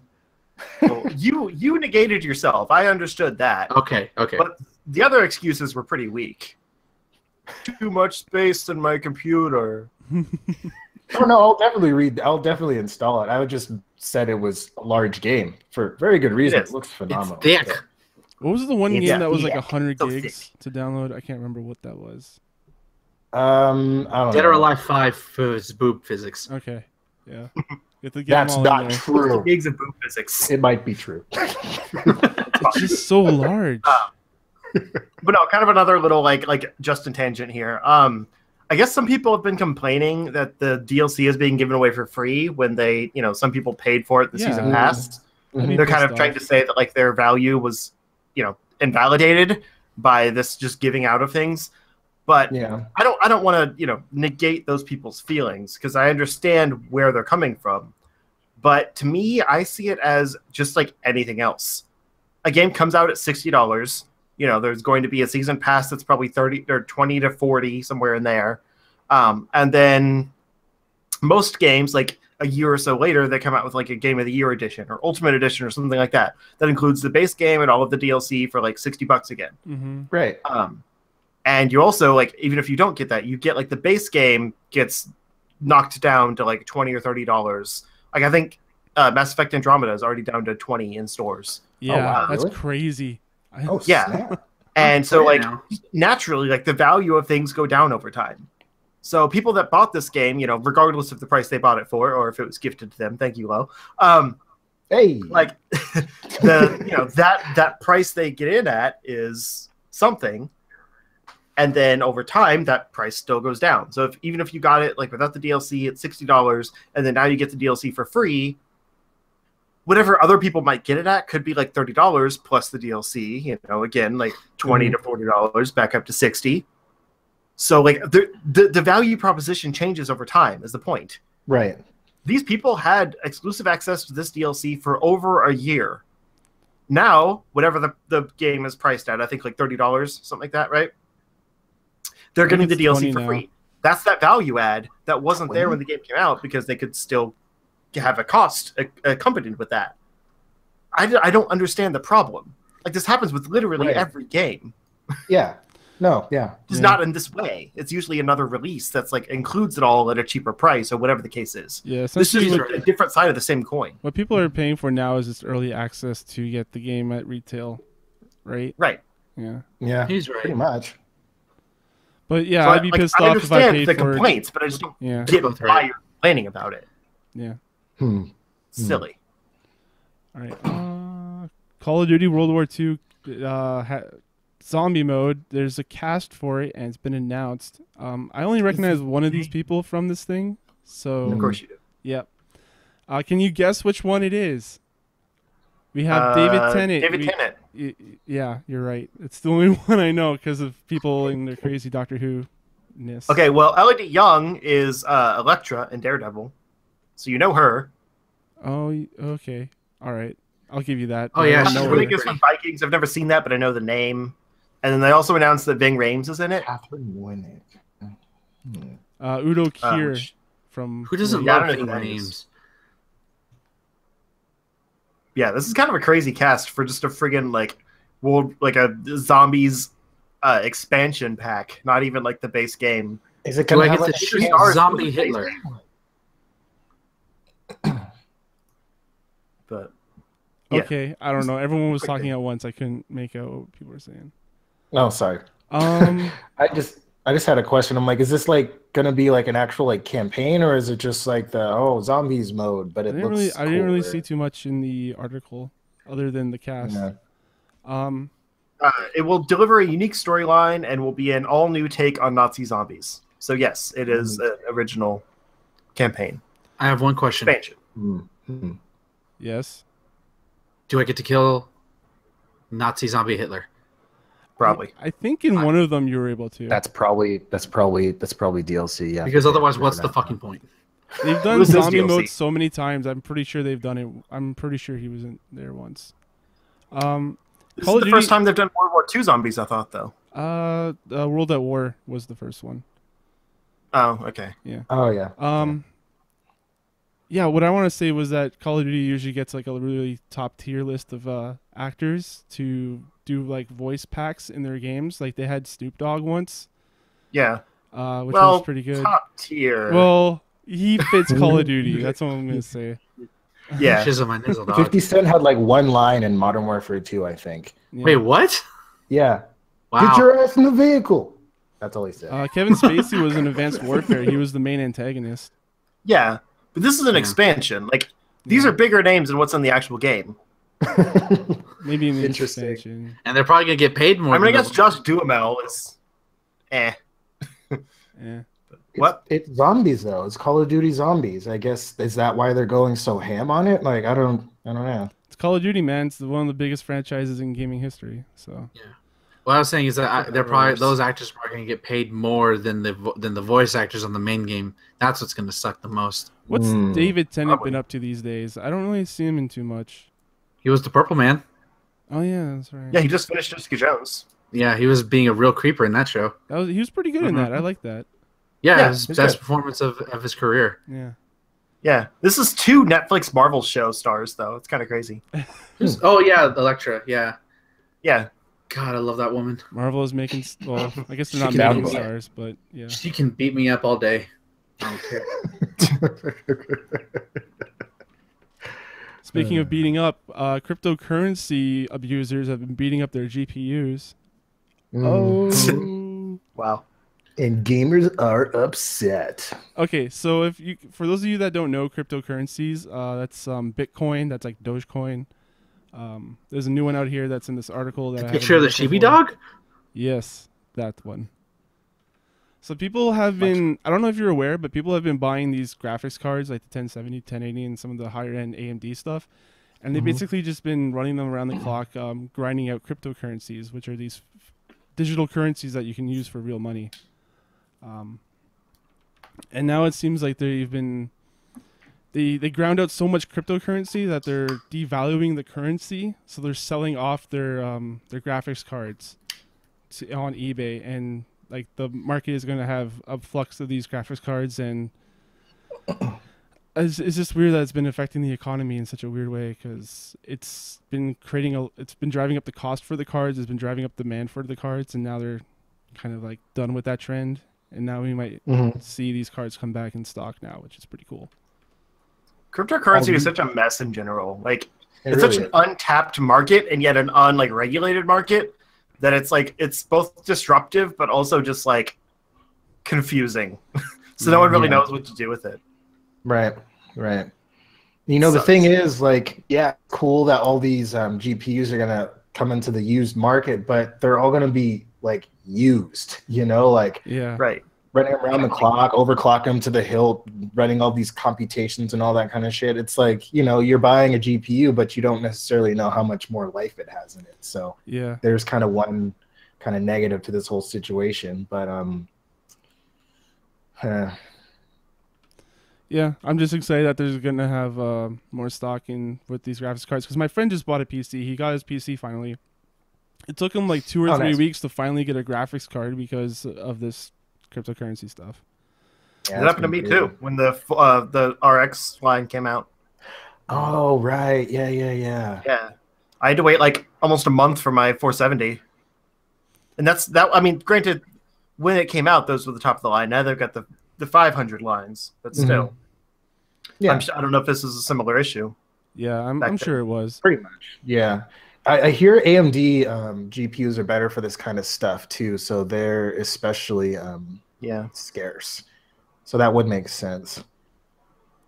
All right. Yeah, that's what this is saying. It says the cards like the Radeon RX 570 have been out of stock or grossly overpriced, which I also noticed, by third-party vendors, such as the RX 570 going for $550, which is insane. Right? Says the recent events should restore some sanity to the graphics card market. There's an RX 580 8 gig currently in stock on Newegg for only quote unquote $310, which is still pretty high, but mine was like $190, so I can't really say anything. Because that's still over MSRP, which I wonder what it's supposed to be at. Have they really gotten that low? I'm not ready to upgrade, but still 580 for like sub 300 sounds pretty good. Yeah, I'd wait a little bit just to kind of wait for to kind of stabilize, sort of, because this is because I guess what's happening is because there's a lot of people that buy these GPUs who are like they're kind of like impulsive, like because you have like the cryptocurrency miners that are like, oh yeah, I'm gonna like do this like for a couple of months and then like sell it all off and make my money back and then some. Right. Then you just have the people that just do it just consistently, just long running. So what I think these GPUs coming back into the market are those people that are just kind of more doing it kind of like, oh, like thinking they'll like get rich quick sort of kind of thing. Mm-hmm. So, in a sense, that's good because it's just like, hey, get out of here because you're obviously not that serious about it. So I don't know. Hopefully, I'm like my main concern is the condition of these cards once they're going back into the market. It'd be a shame to have people buy like a card that's just like tore up, you know what I mean? So yeah, that's why I don't buy that kind of stuff used. Right. Have you guys ever tried or even tinkered around with the idea of trying to do this kind of stuff, like mining cryptocurrencies? Because I remember back in college and university, I was like, when I first heard about it in like 2008, I was like, man, like these things are worth so much more than real money. Maybe I should try this out. But it always sounded so sketchy to me. Yeah. I developed an interest in it, and then I looked into it, and I was like, oh, no, never mind. Sorry. Sounds too involved. Yeah. Like I said, it's such an unregulated market. Like, there's really no way to control its worth. That's why there's issues where, like, people mine it, and then suddenly it drops to nothing because everyone's doing it so easily that there's too much out there for it to actually be worth anything per coin. So then they move on to something else. So they create a new currency. Like, I didn't know what Dogecoin was. I heard about Bitcoin. Yeah, there's a bunch out there apparently. And so like all this stuff is just literally being made out of nothing. Like there's no gold standard for it to be played off of. Yeah. So it's just worth whatever they say it is. Like the more they bring into existence, the more it's worth, basically. Because it's only I think it's only held to like the data banks that generate more into the system. And so there might be, let's say, like 8 billion Bitcoin stored in these server banks. If you have 2 billion of those total Bitcoin, that's going to be worth a lot because it's a large fraction of the total out there. But it's only worth that because those servers say that there's this much out there. If those servers keep generating more, which is what this data farming is doing, then it just keeps devaluing that currency. You know what I mean? Yeah. So without any kind of gold standard to hold your money to, there's no way to actually make it worth anything. And that's the problem we're running into. Because it's interesting. It says here that they were able to gross $5 per day, which doesn't seem like much, but I guess if it's just running passively, it's not bad. But now, at the same rate, it's only able to gross $1.70, like $1.70. So instead of a net profit of $4 a day, it's now down to a net gain of only $1.25 a day, and it's at a power cost of 10 cents per kilowatt. And imagine the kind of power output you're putting towards actually doing all this mining. Right. You're probably coming up negative at that point. Yeah, exactly. So it's not worth it to them to do this anymore. So that's the problem. Is greed's going to keep devaluing all of these different currencies, so you might as well just stop doing it. Another thing I've heard is that the manufacturers, NVIDIA and NVIDIA, they're considering making mining specific GPUs so this kind of thing doesn't happen. And that in itself is just kind of crazy. But I mean, the demand is there. So I mean, from a business aspect, it makes sense. But it's just kind of crazy that this thing is just so, there's just this unsecure form of currency is just so much of a big thing that you have these guys considering making their GPU specific for this kind of stuff, which apparently I guess that means they don't have video out or something like that. I don't know exactly. Yeah, they're basically just for the processing power. Yeah. But it's weird to me that they would put all the effort into making these special ones just so they stop buying up the consumer grade ones instead of actually stopping these processes. Right. Helping the regulation systems be put in place and stuff like that. They could stop it, but instead they're just here, use these instead. Yeah. But keep doing it. It's we have a rat problem. Bring in snakes. Oh, the rats are gone, but now we have all these snakes. Oh, well, bring in the horses to stop on the snakes. Oh shit! Now we have a horse problem. I don't know why with horses. It's just Do horses eat snakes? Is that a thing? I said bring in the stomp on horses to them. stomp on the snakes. Yeah. There's probably a better solution than that. But You can get some hawks.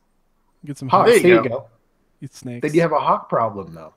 No, you just have a bird poop problem. Hawks don't really cause a problem. Man. Okay. Circle of life. Let's move on to some interesting news we got here from BioWare. So Aaron Flynn, who's been the GM of BioWare Edmonton, is leaving and handing off the keys to Casey Hudson. Now, Aaron Flynn's been there for quite a long time. He's been the GM for a while. He's worked on titles such as Neverwinter Nights, KOTOR, and Jade Empire. And Casey, if you don't know him, he left in 2014 in August, but he was the head. He was the lead on the Mass Effect trilogy. So I don't know. You know, the good ones. Yeah, the good ones. So yeah, I think he left before just because he said he just wanted like a vacation or just a break from developing video games because making video games. He wanted to move into more disruptive forms of technology, I think is what he said. Oh, okay. Was he? I thought I heard that he went to Microsoft or something like that. Yeah, he was working with the HoloLens. Yeah. So maybe they scrapped the HoloLens and he's like, you know what? I'll just go back to Ubisoft, or not Ubisoft. I want to say Ubisoft, but it's BioWare. So yeah, same thing. I wonder if there's an alternate timeline where he never left and Mass Effect Andromeda was actually really good. Never know. I mean, if you believe in that theory, then yeah. Which I do. If only I were a speedster. No, actually, no. No. In alternate reality, I'm the just need a president of the pep United talk. States right now. I'll give you, Guys, I need a pep talk. I'm not fast enough. I feel like Static Shock could pull off some time travel powers. But Lo, I feel like you are fast enough. Really?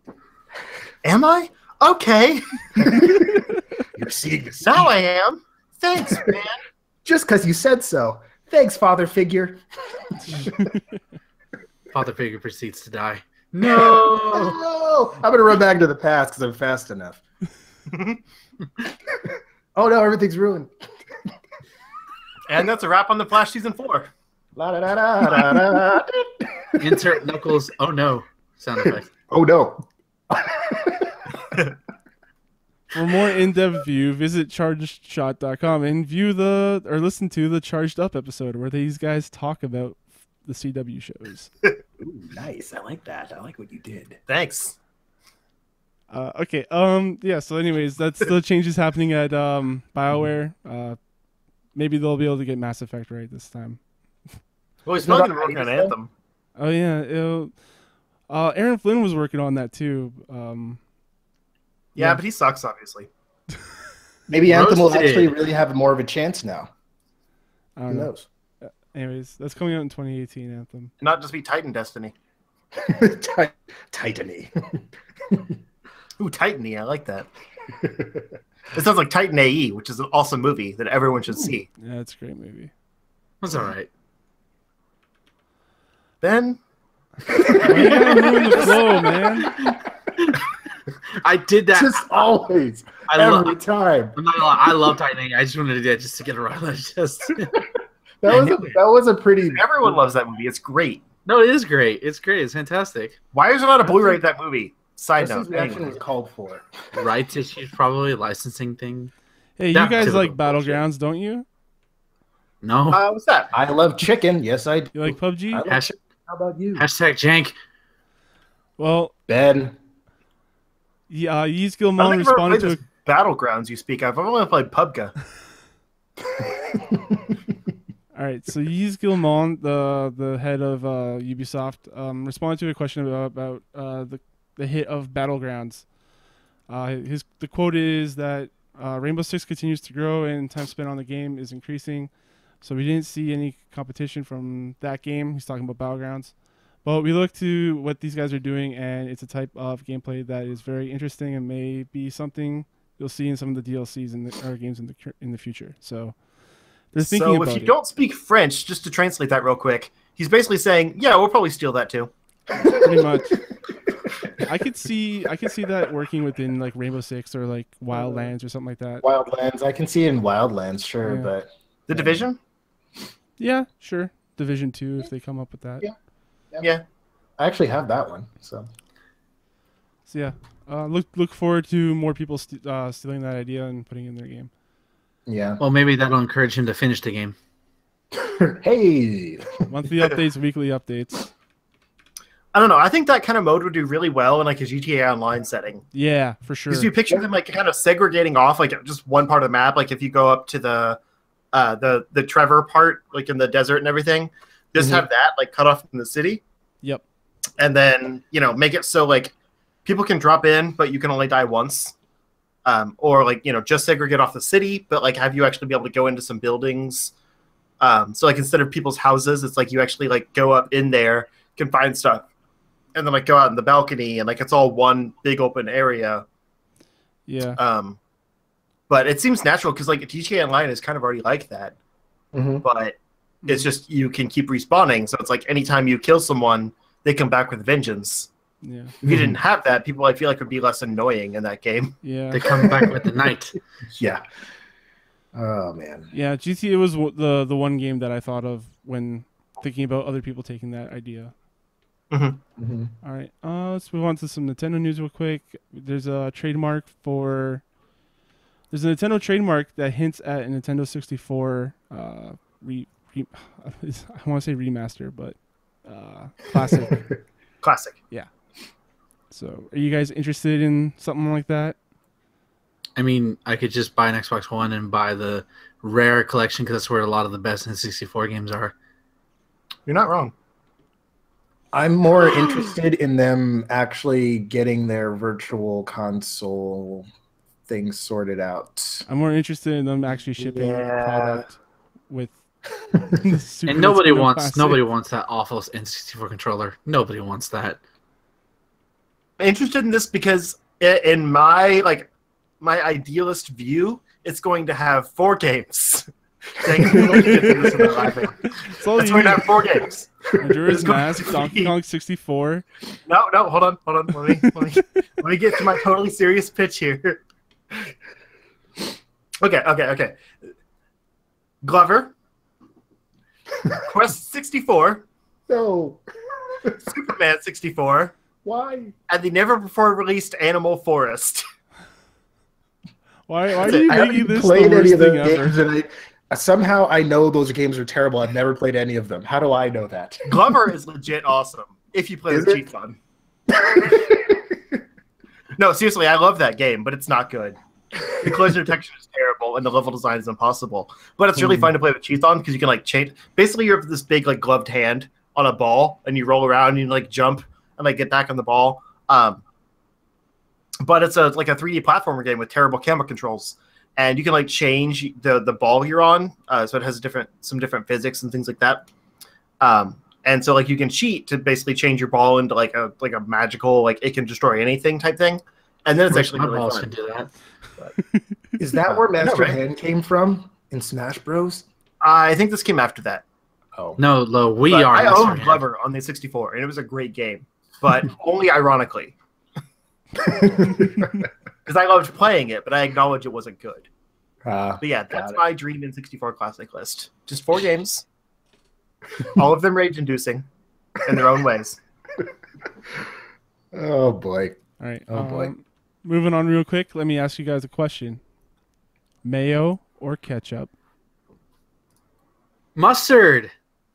Yeah, I thought this originally was mustard and ketchup because it's a yellow background. But when it's mayo, it's obviously ketchup. Right. I mean, they both suck, but What? Ketchup is... Okay, so I think this is an American Ketchup's thing awful. where Americans just love mustard. Like, they just put only mustard on stuff. But it's always... Like, wherever I live, it's always... The 3 classics are ketchup, mustard, and relish. But ketchup dominates all because you can put that on anything, like fries. We put that on our potato chips in the north. Like, come on. Really? You can actually only put ketchup on potato products. Anything else is unacceptable. I mean, I put ketchup on my eggs when I cook eggs in the morning. Really? Because you're a eggs? disgusting human being. Ketchup on eggs is great. Scrambled eggs with ketchup is amazing. High five, Thomas. Really? Yep. Ugh, Ketchup on I can't eggs. be here anymore. Huh. But no, I'll dip anything into honey mustard. And Honey I put mustard. like 2 kinds of mustard on my hot dogs. Spicy mustard and regular yellow mustard. Double So like that mustard. would win. But between these two, it's ketchup. Yeah. Double mustard all the way across the dog. I know Yeah. a lot of people like to mix mayo and ketchup together. And No. and they put that on all different types of stuff. I've had that before, but I can't No, really that's just secret say sauce. where. What God created you? It's real good. I feel like I'm insulting the audience and I feel bad now. No, You it's made fine. me They're laugh, so laughing. it's okay. Yeah, I should say that this is going to be the first official Splat test, like a retail Splat Fest for Oh right. Splatoon 2. News. So I'm gonna be taking the ketchup side on this one. Yeah, I can't wait to do Splatfest again because in Splatoon 1, the last half of them I missed out on because I kind of lost interest in Splatoon or other things were coming out or whatever drama was going on in my life. So I'm really glad it's coming back. I can't wait to get it when they change the city tonight and the music and dominate to win, pick its side. The music I in that hope game there's is some really good. Yeah, I really can't wait till they pick I think the second one ever for Splatoon 1 was like Transformers or no Autobots versus Decepticons. Choose a side. Yeah. Nice. I really hope was they pretty great. go with something like that. Nice. Like not the same thing, but like a licensed thing. Did you guys know Ooh, that Link versus Mario. that would be pretty good? Ooh. Oh, that would be good. Did you guys know that there's Yeah. a DDR game inside of Splatoon 2? That you can Yeah, Really? it's weird. It's so weird. That is weird. So like that's a way that you can listen to the music, but also just like listen to the soundtrack, but also like engage with it in the game. It's pretty cool. They had a few little mini games in the first Splatoon, so it's not super surprising. But it's weird they chose that one. Yeah, GDR, huh? yeah. But yeah, rep Team Ketchup for me because I can't buy any more games this year because I have to get married. And it's expensive. So you should stay in the lead, so Mayo has to catch up. Oh. I'm turning this podcast That was good. on. Haha! I can only do that once a month, guys. I think I we was so killed technical Ben. about it, but it was so good. My special gauge is now empty. I have to fill it back Oh up. my god. One of those out. Oh god. I got lightheaded after that. Oh shit.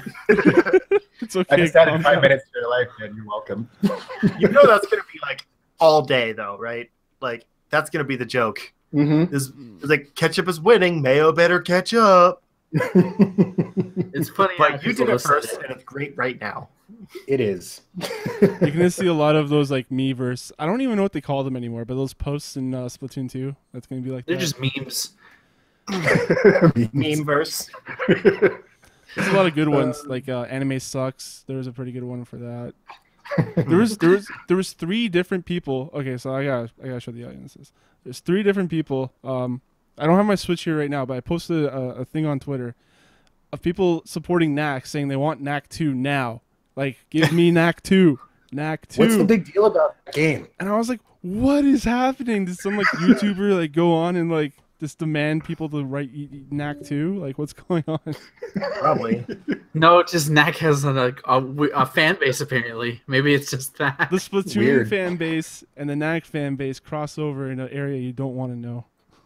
No. Knack-toon. Oh, that's gonna be the next cool like crossover game. Knack cross Splatoon. Buy Knack it. 2. I like it. I like it low. Pre-order today. Coming Guaranteed before Final Fantasy VII Remake. That's what somebody should do. If somebody did that in their advertising, oh my gosh. Coming before Final Fantasy. The shade. The shade. Oh yeah. It would do so well though. You know it would. Let's finish up this podcast here. So we got a couple more news stories here. Some Battleground stuff, more customizations coming in the future. Which is awesome. they say there's not really too much to go off of, but there's a video that's out where they're showing like someone's putting a tattoo on their character, and they're gonna have a lot more customization options for your actual character rather than just. I can look it's at like the just a rock. data mine, so it's not actually the interface that you'll be using. But I just want hair like mine, guys, in the game. That's all I want. Yeah, give me I want a some beard. There's no dreads. beards. Yes. If I can get a tattoo like Dwayne the Rock Johnson, I'll play PUBG. What was it? The bull, right? The bullrum bull. No, the big tribal tattoo he has on his arm. I Oh, want that one. okay. What about a faith tattoo? Faith. What? Did my lift not come through when I said that? Okay, I get it now. I was like, oh, yeah, sure, yes. Get a I'll faith play tattoo. Python. I should. Yeah. All right, and lastly, we got a well-known. Okay, so a player unknown bans a well-known streamer. So this guy's named Dr. Disrespect. He plays a character on Twitch. He banned him because he team killed someone that wasn't part of their group. And it's only a temp ban, but the two had a back and forth on Twitter for a while, and it kind of ended with Dr. Disrespect saying like, "I'm gonna roundhouse kick you through like a pane of glass" or something like that. I can't remember exactly what it was. God, this guy sounds like a wrestling tryhard. Yeah. And so Brendan Green, which is player unknown, he kind of like responded saying like suggesting violence is the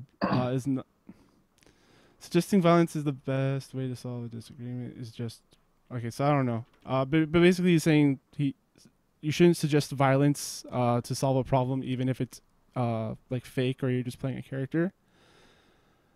He shared a story about what happened to him, and he's kind of just like explaining his thought process. And basically, my watch is going off like crazy.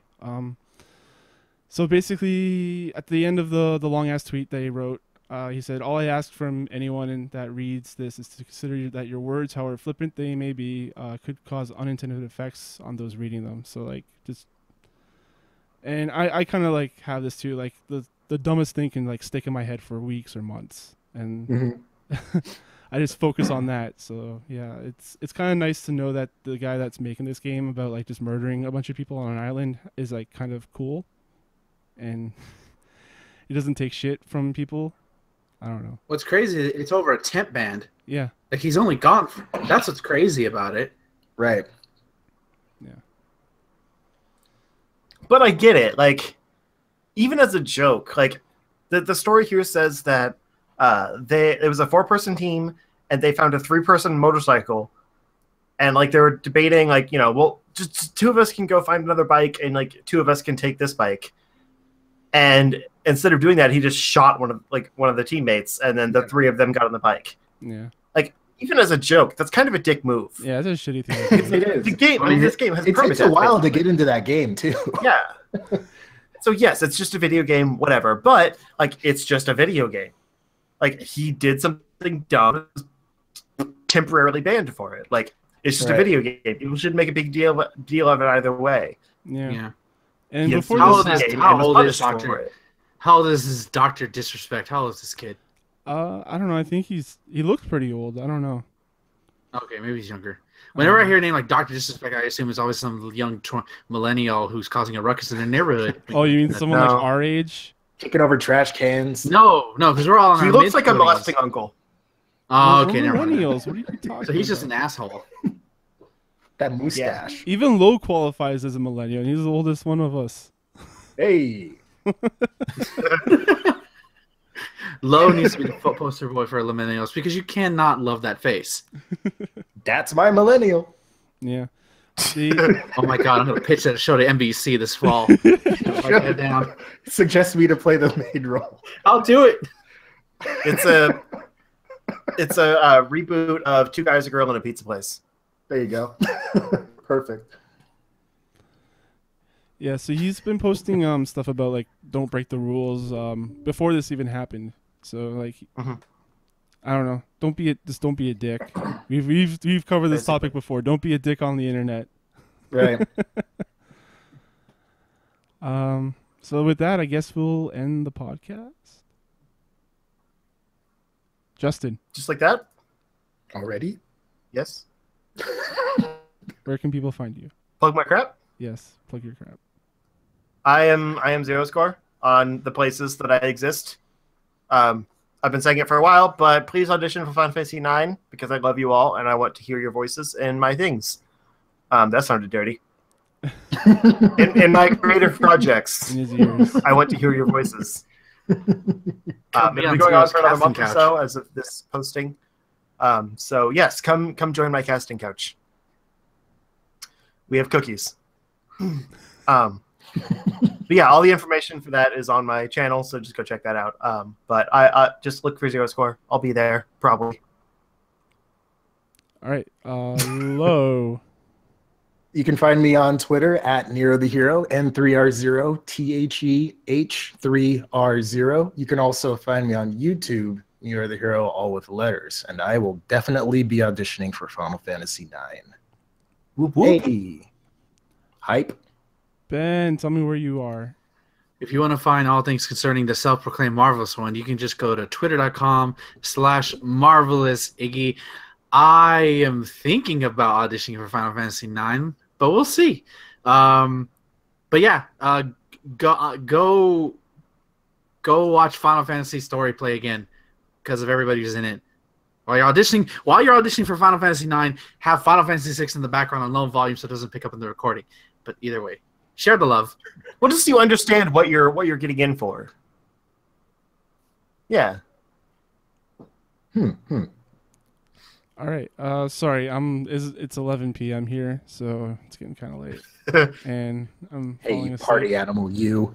Thomas is sleepy. He's got a hot date. He's lying to us. Oh man, I wish. I've been texting this girl, and I don't know. Things aren't really working Soon. out. Soon. Hopefully. Just keep at it. Don't give up. Keep grinding. That's Keep me. grinding. Keep grinding those texts. Keep grinding. And soon you'll be grinding. You can find me, your host Thomas, on Twitter at CSG Thomas. You can email me with all your dating advice at thomas@charshot.com. Or to give him a pep talk. Swipe right on Tinder. Swipe right on Tinder. Send me a message on Hey, did I- POF. You know what to do. Did I get that right? Yep, you did. You can check everything else that we've done, videos, podcasts, shows, everything on chartshot.com. Until then, guys, enjoy your games. Bye-bye. Bye. That was a good one. That was a good one. That was a good one. I haven't done that in a while.